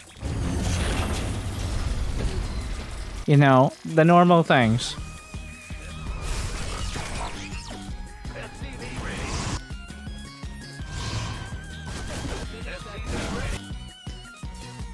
Get the fuck out of here! Build your second orbital. And that's enough. By the way, guys, you know why he sent it in? He won the game. After 10 minutes, which is when we would have cut it off anyways, he takes a decisive victory because the Protoss is probably just as much of an idiot. And then he wins the game fucking 17 minutes later. That's why it's here.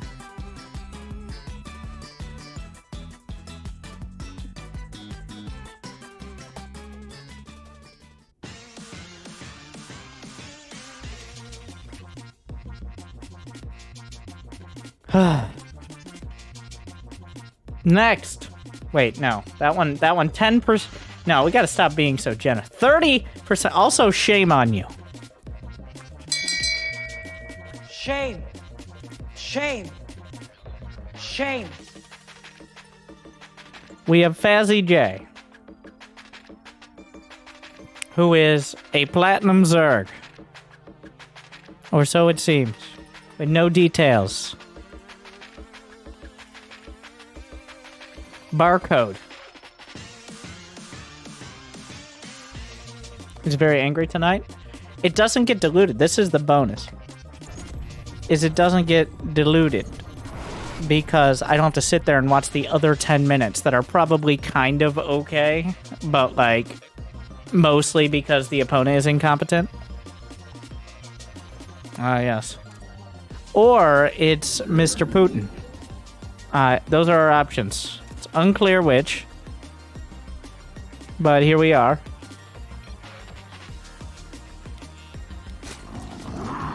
I think we'll be able to figure it out. I'm just going to put a strike in for everyone involved. Just a general strike here. Doesn't matter which side. Everyone deserves it.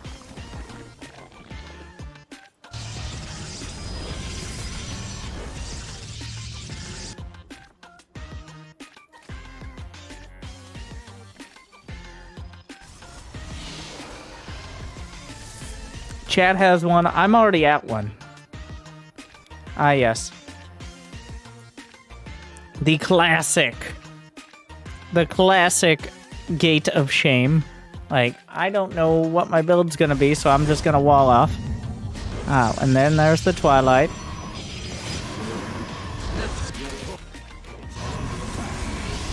With charge and a robo. Still mining. Oh, alright. A real all-in.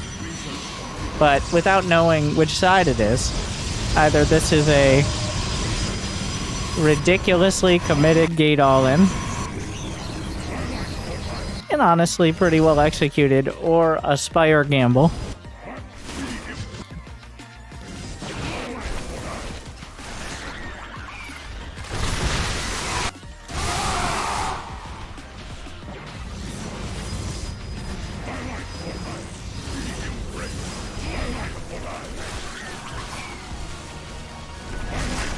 Oh, just to be clear, why did I turn it off?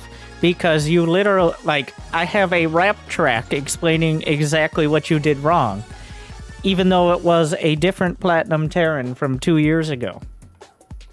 It was thinking way too hard, scouting too early, fucking yourself over because you're thinking too hard, building a Reaper, failing to micro it, building another Reaper, and then not building your second Orbital, thus slowing down your build even further. Like, you literally didn't do anything right. It wasn't all wrong, but none of it was right. So, you need to fix the entire first 5 minutes, and then maybe we can go past that.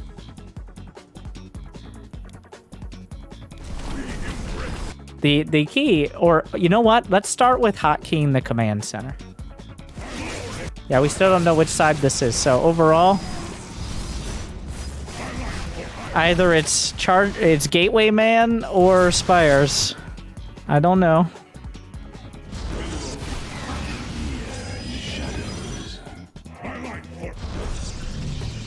The counter to Mutas is Stargate.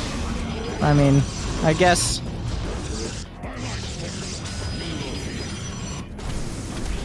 Yeah, killing the Spire doesn't matter much when the Mutas are already up there. So here are the options. Either build a Stargate, or, for the Zerg, spend your money. Like, when you see the Spire, and you see the first Muta, you build a Stargate, because the Stargate builds pretty quick, and then you build Phoenixes, which are the hardest counter of any unit that can technically hit each other in the game. Phoenixes versus Mutas.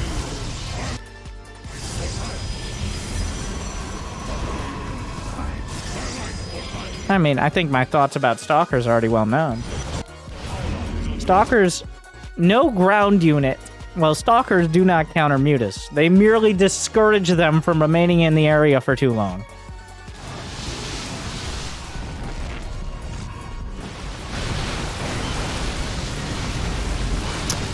And now for the Salt.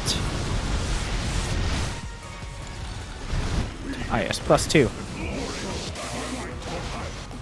So this was kind of I don't think the Zerg was probably a Smurf, actually. I'm going to go ahead and say that. But that doesn't mean we couldn't have built a Stargate and gotten mutas. Or countered the mutas. Well, they're not in chat. Yep. Build a Stargate.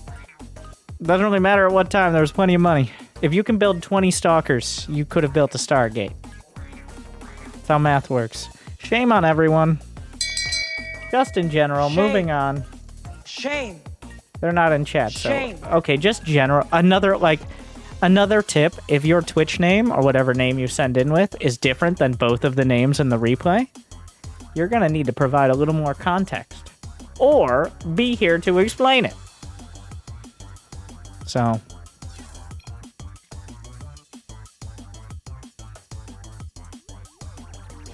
Oh, Dino Oak is here.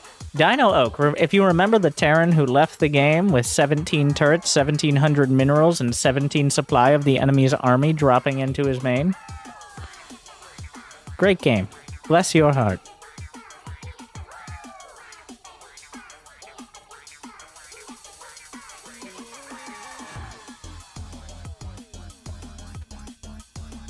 We got Gino. Gino's a gold Protoss. This is quite a graph.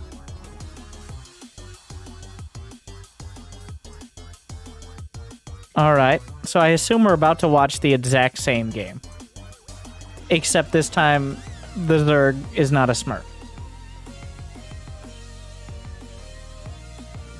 That's my prediction.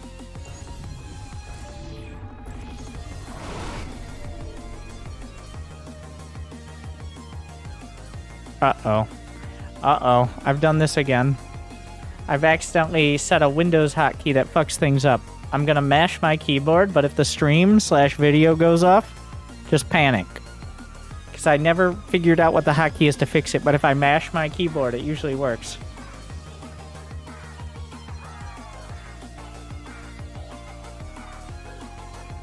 Alright, I fixed it. Alright, anything else broken? Apparently... No, that was apparently it wants me to set up Microsoft Office now. So, no. But, I don't know. Alright. Well, here we are. Okay, I think we're good. I don't know how that ended up being the...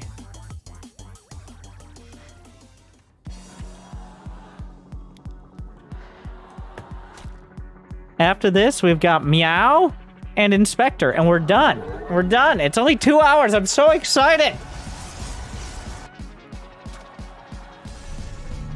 If we can get it down to like 2 or 3 hours, but really focused, it might be an every week thing.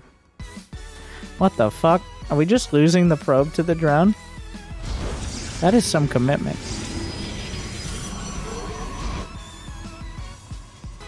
Yep, it just died. I do appreciate the focus on macro.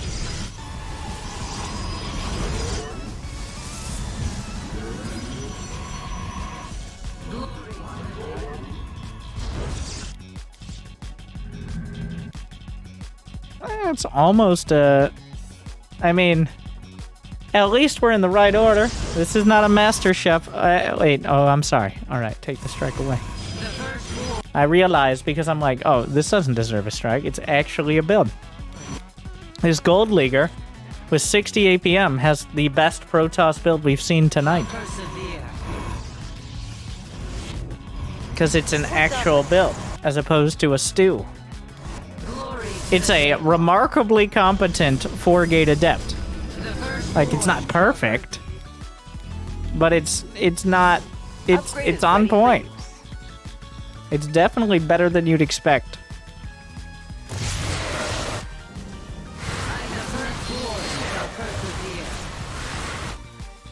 Now we're starting to bank up some money. This is when you get like a third or Immortals or something, but...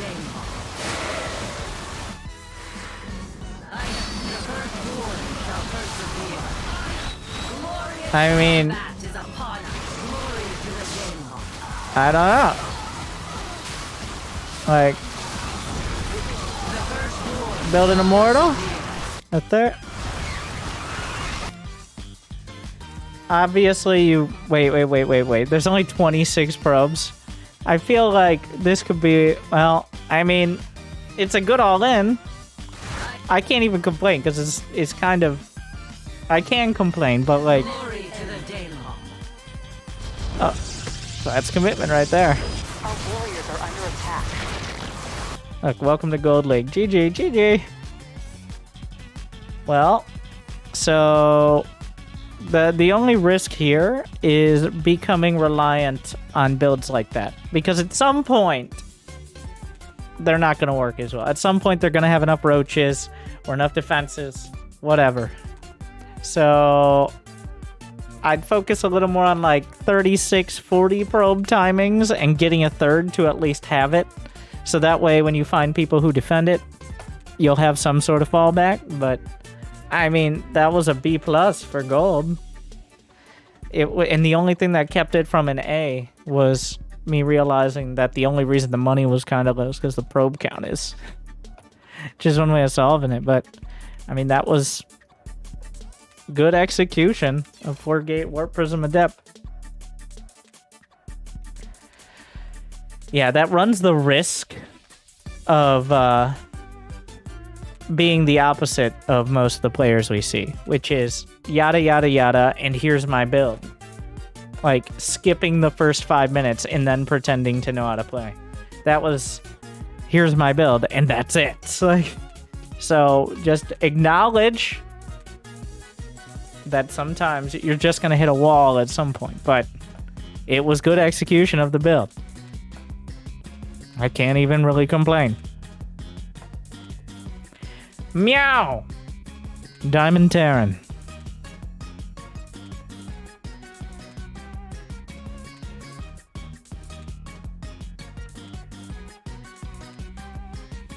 Carrier has arrived. My other build survived defensive macro. Oh, thank you. Oh, even macroing so well, it has 10 more bucks. Macro god. Winter, much love. Your next step is to add more probes for third. My other builds vibe defensive macro.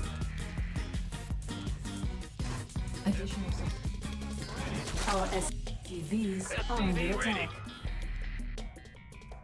No, fuck off. Fuck off. So, what you should be doing is panicking. Wait, how early was that scout? That was way too early, by the way. At least we didn't miss any SCVs. But, does he have a hatch? Does he have a pool? Move on with your life. It's Maru, he's random. Fair. So? And how does that change your build? Now that you know he's a Zerg, how does that change your build? What if you had scouted him 30 seconds later? Would that have changed your build? Would you not have built a barracks and then a gas? Would that have not happened?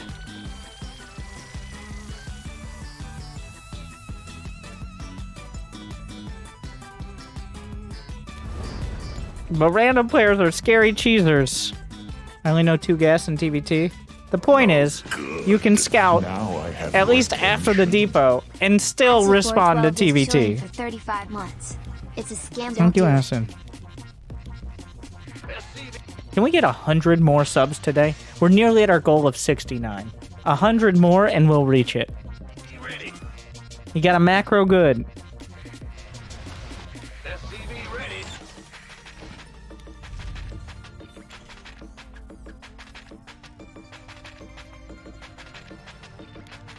Okay, alright.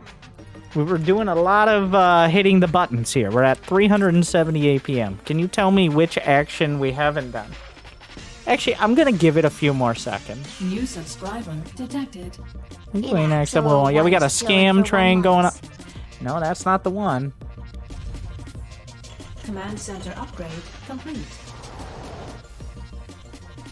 The Grim Reaper has arrived. SCV ready. Alright, fine. SCV ready. Just warming up, bro. Like, so, we're doing the 2-1-1, which is the best way to feel like you're a pro gamer while proving you aren't. That's why Terrans, especially Diamond Terrans, do like Marine medevac builds. They're like, look at me micro. As opposed to, you know, just building Hellions and not dying. Additional supply. I almost want to give a strike for the 2-1-1, but it's not quite there. It's almost there for me. Add-on complete. SCV ready. It's just not good. Like, it's just not something I think most players should be focusing on. It does not help you have any sort of stable game plan. Base is under attack. Add-on complete. Like, here we are fucking microing the Reaper. Lost how many SCVs? Just one. We haven't missed anything on the build, really, so I can't complain too much. Which is kind of impressive. SCV ready.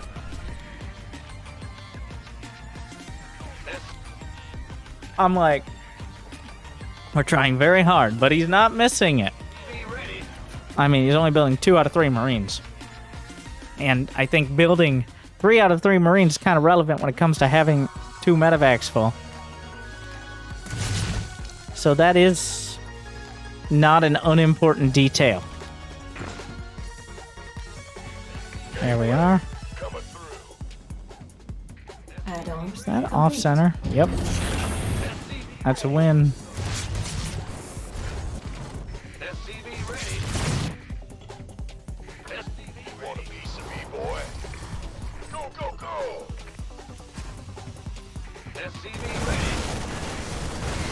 So the main weakness of the 2-1-1 is that until you have 2 medevacs, all you have are Marines, which, I mean, I guess that was decent, but now you have a lot less. Honestly, I think that's a win for the Terran, though. Unfortunately, that's a win for the Terran.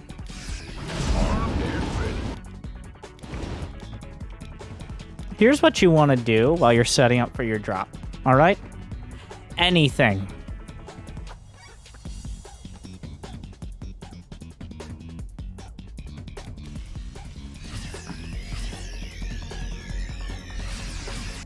Let's check how many clicks we spend setting up this drop. Alright. Once the Zerglings are dealt with. Alright. We select the orbitals. We do nothing. We select the Marines. We move them. We build 3 Marines. And then we select the orbitals. We select the production. Select a Marine. Select all the Marines. Load the Marines. Load another Marine. Select the orbitals. Select the SCVs. Build a command center. Build NG base. He built SCVs that time, though. Yeah, like, this is not... He's not bungling it. He's just proving his diamond.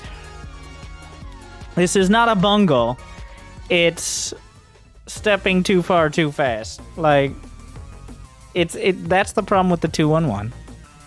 Is you can't slip on anything or you lose momentum. It was nice of him to just build those Zerglings and lose them. At first it looked bad, but then Marines.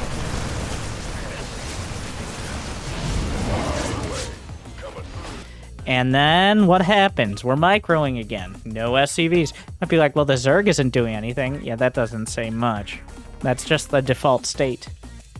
No SCVs. Remember those NG bays we built? How about combat shield? How about more than 2 barracks? How about those things?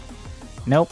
We're microing Marines, which is going to work against Zergs of this caliber. This is Platinum Plus, right? Actually, this is like... The Zerg is like Diamond 2 or so. And our Terran is like Diamond 2 or so. So... So this is higher diamond. So you still got those platinum habits well ingrained. So how many SCVs did we build during this whole drop? The answer was 0. It was 0 SCVs. How many upgrades? 0. How many extra production facilities? Actually, we did get a barracks there, so good job on that. The problem with the 211 isn't necessarily the 2 medevacs and marines. It's everything else that's not happening. Also, yeah, we saw that one coming. Once again, though, I think that was a bonus because Zerglings just die. That was nice of him.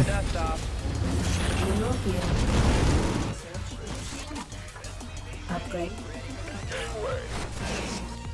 This is the most AP. Oh my. So the point of like spamming your hotkeys is so that way when you get into the game and you have all that production, you actually use it.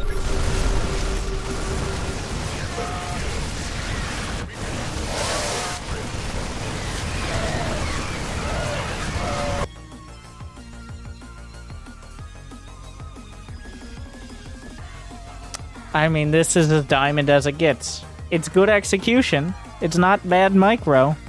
The trajectory and the... Every time you're not looking at your marines, the build goes well. And then micro. It's not a turn-based game. It might feel like you're doing so much. And honestly, it looks like we're going to win this game because the Zerg is at least as incompetent.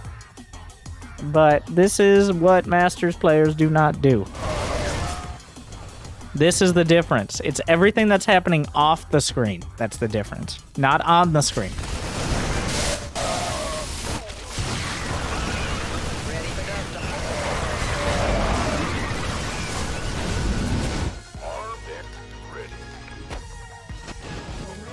That's a bit gratuitous.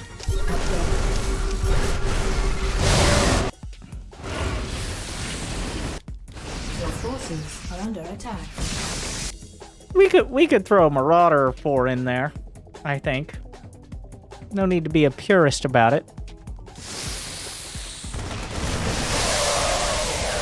Or, I mean, maybe not.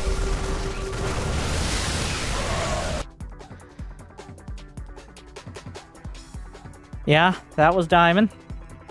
It wasn't... Jimmy! It wasn't bad. Like... we're back to mediocrity. It's a B-. Because we're getting higher up in diamond, and some Zergs will just roll over and die. But if one of those first 2 fights had gone poorly, then the turn-based Terran is not going to work out great. That's just how it works.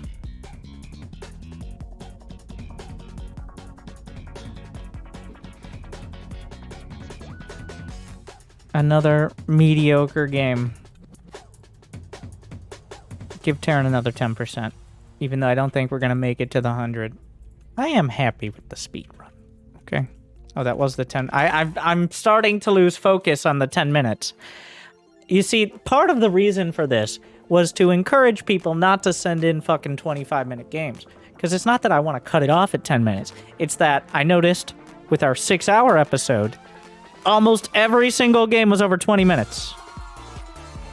Which is just like, I'm going to get the most bang for my buck. And that's not how StarCraft works. If the average game you play is 14 minutes, and you're sending in a 29-minute game, that game is not average. It is not going to help you the majority of the time.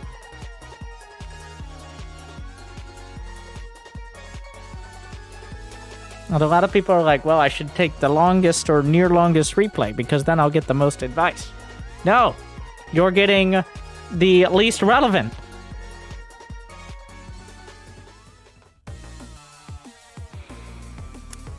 Our last replay, assuming we don't get any more, is a Diamond Terran.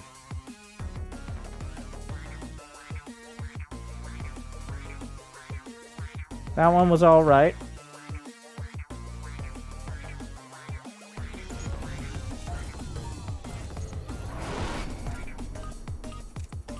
Yeah, maybe I'll do a day of casting. How about that? A day where, depending on the, like, where I just cast your game like it was a pro match, no matter what. Though I'd probably charge per minute or per minute range. So that, because that would definitely be.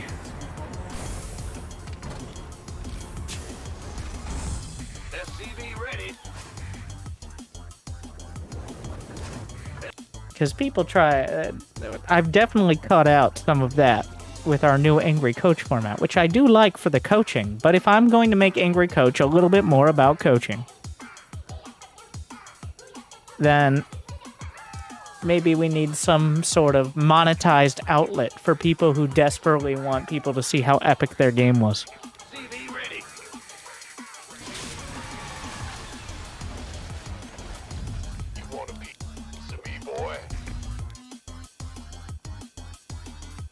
Command center upgrade complete.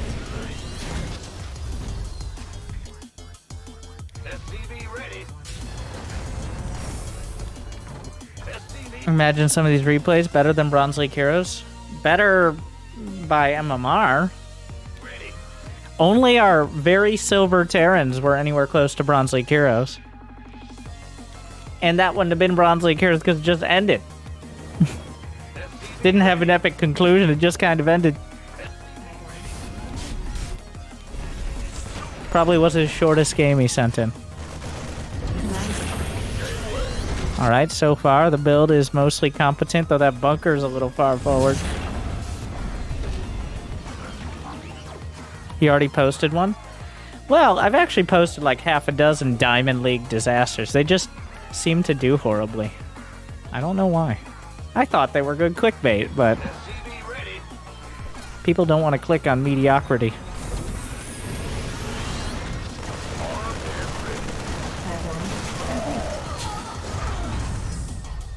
Ready for dust-off. Based on the fact we see people saying that's a good idea, they didn't see it either. SCV ready.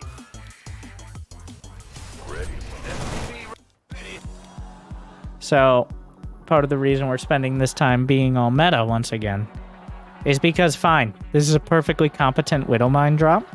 Besides the kind of weird wall-off that's going to end up being awkward, your viewership is more discerning. I would say it's less discerning. It's too confusing to figure that out. I gotta just be direct. People are simple. On average. Okay, so we're doing a Widowmine drop. Finally, not some random bio timing. And we're in the Diamond League. At least you're building some SCVs. We're not building any more racks, an NG Bay, anything out of the starports, because we're microing Widowmines that are obviously not going to do it. In case you weren't looking, there's an observer, which means he has a robo, which means he can detect. And Widowmines are not very good if he can detect.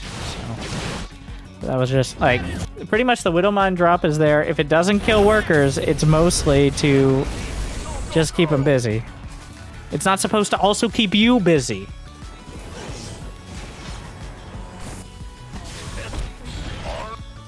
Alright. Probably could have just let the 2 regs go, but that's fine. Nice defense on this. Command center. Ready for dust-off. Overall, when not, like, this is a running trend. Overall, when not microing, I'm giving you the lavender smiley face of macro. This one is a bit of a winky face, though, because this is the classic, like, when nothing else is happening, you're nailing it. But when anything else is happening, well, turn-based strategy. Yeah, on the plus side, the drop died. That is a good point. If that medevac hadn't died, we probably would not have gotten the build back on track. We'd be busy microing to try to kill one probe, if that. This better be good. Ready for dust-off. So yeah, he's had an observer right there. Like, this is... We saw it the whole time, but build a turret or something. Also, don't land your third before figuring out what's outside your third. Because he obviously had Blink Stalkers. What level is this? This is Diamond 2. So we're pretending to be competent here. Like, we're on the edge of competence. But, like, this is when details start to matter a bit. Like, does he have a bunch of Stalkers and Disruptors outside my third? That's one of the I guess, larger details that is relevant.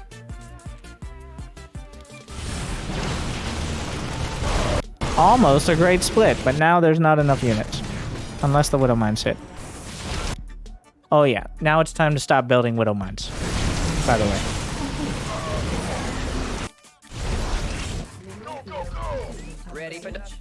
I mean, okay. Because Widow Mines don't counter Disruptors. Or Colossi. They're pretty much hoping he fucks up. That's what they do. Which is not the ideal thing to rely on. What would you build instead? Liberators. Like, but those don't come out of the factory. Yeah, build another starport and build Liberators. Unless you want to keep microing against Disruptors, in which case, be my guest. How's that going for you?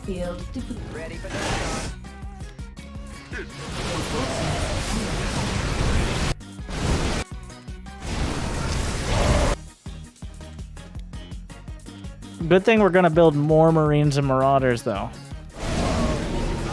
The answer to Robo Bay is Liberators. Vikings and Liberators, but mostly Liberators. SCV's killing a Ruptor. Okay, so if we end at 10 minutes, this looks like another Terran loss. I know he comes back and wins, but because it's just Mass Stalker with nothing else. No upgrades, no nothing. So if we just built units that didn't start with M, then it'd be even easier. But, like, I have no good answer to Disruptors if you're only building M-based units. If you notice, he has +0/+0. It's perfectly acceptable to go back to the high ground and wait a little longer. Or, this is the case to send Medivacs out as well. Force him to do anything but micro-ruptors. Or you can just walk into them and pray. That's another one. But let's see how bad Stalkers are. Now imagine if the Protoss... You might be like, well, but my macro was good. I was able to take them out. Yes. Now imagine a mildly competent Protoss who isn't warping in Stalkers on non-super pylons at their third. Say one who has a Warp Prism. Like this one, who has a Warp Prism and isn't using it. And if they were spending 2,000 minerals on charge lots, which they very much could do, by the way. He just didn't. He's just not. Okay. Eventually, you'll get those Protoss. Like, charge lots are not a huge, micro-intensive, like, big, complicated unit. But that's where you'll get. Is eventually you'll get the players who do all this, and they build 20 charge lots.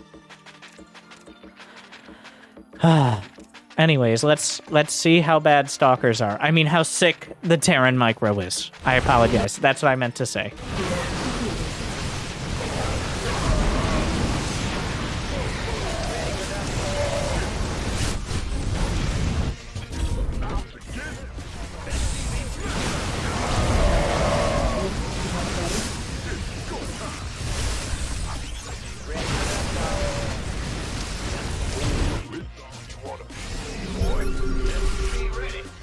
Field.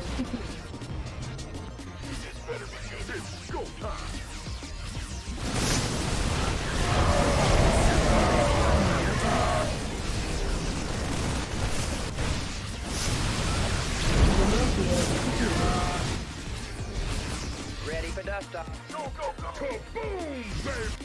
Why is every Diamond Terran the same?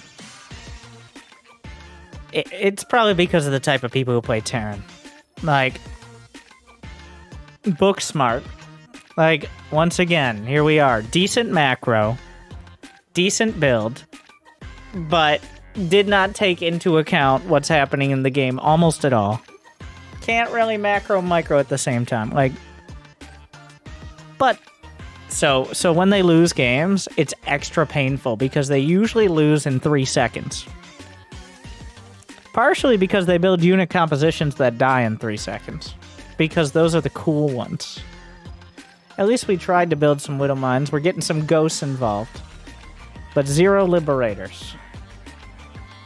Almost effectively 0 tanks. Like, we're relying on the Protoss not discovering Archon or charge lot technology. Because if there are 2 Archons or 20 charge lots, well,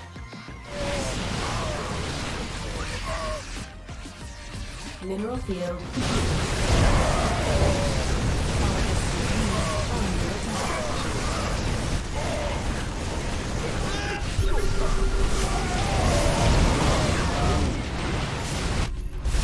we still managed to bungle it. Looks like the army died.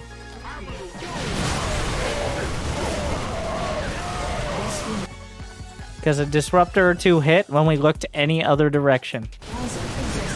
Because this is not an army, like you literally can't look away. It's just you can't do it.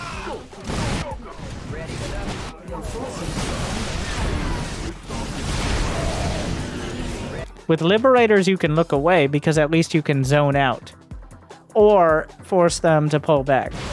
And also, usually there's at least Archons.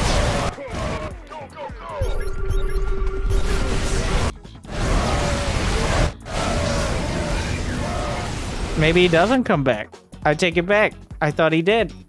Oh, he could have, too. But neither... We just decided this is the army we're building the whole game. Well, either player could have changed course towards victory at any point, and they just didn't. Like the macro wasn't bad, and the micro wasn't bad either. But that was trying to fit a square peg in a disruptor-sized hole, which is a varying size and usually circular. I mean, kind of entertaining game, I guess, but here's what you do, okay? I'm actually recommending drops. Why? What you do, you send 1 drop out. And then you hit with an army that has like 8 Liberators, so that way you can zone out while you fight. Because the Disruptors can't get fucking close, so they get shot with the Liberator. And it seems like we're competent enough to come up with that. Because we actually added Ghosts in without even Archons existing, so we could have added Liberators in. Anyways, so much mediocre Terran today. So it's another day that ends with Y. Which has me asking, why though? Tell me what... Well, what did you think? Find out more after this quick advertisement. Or tell me more after this quick advertisement. Or don't.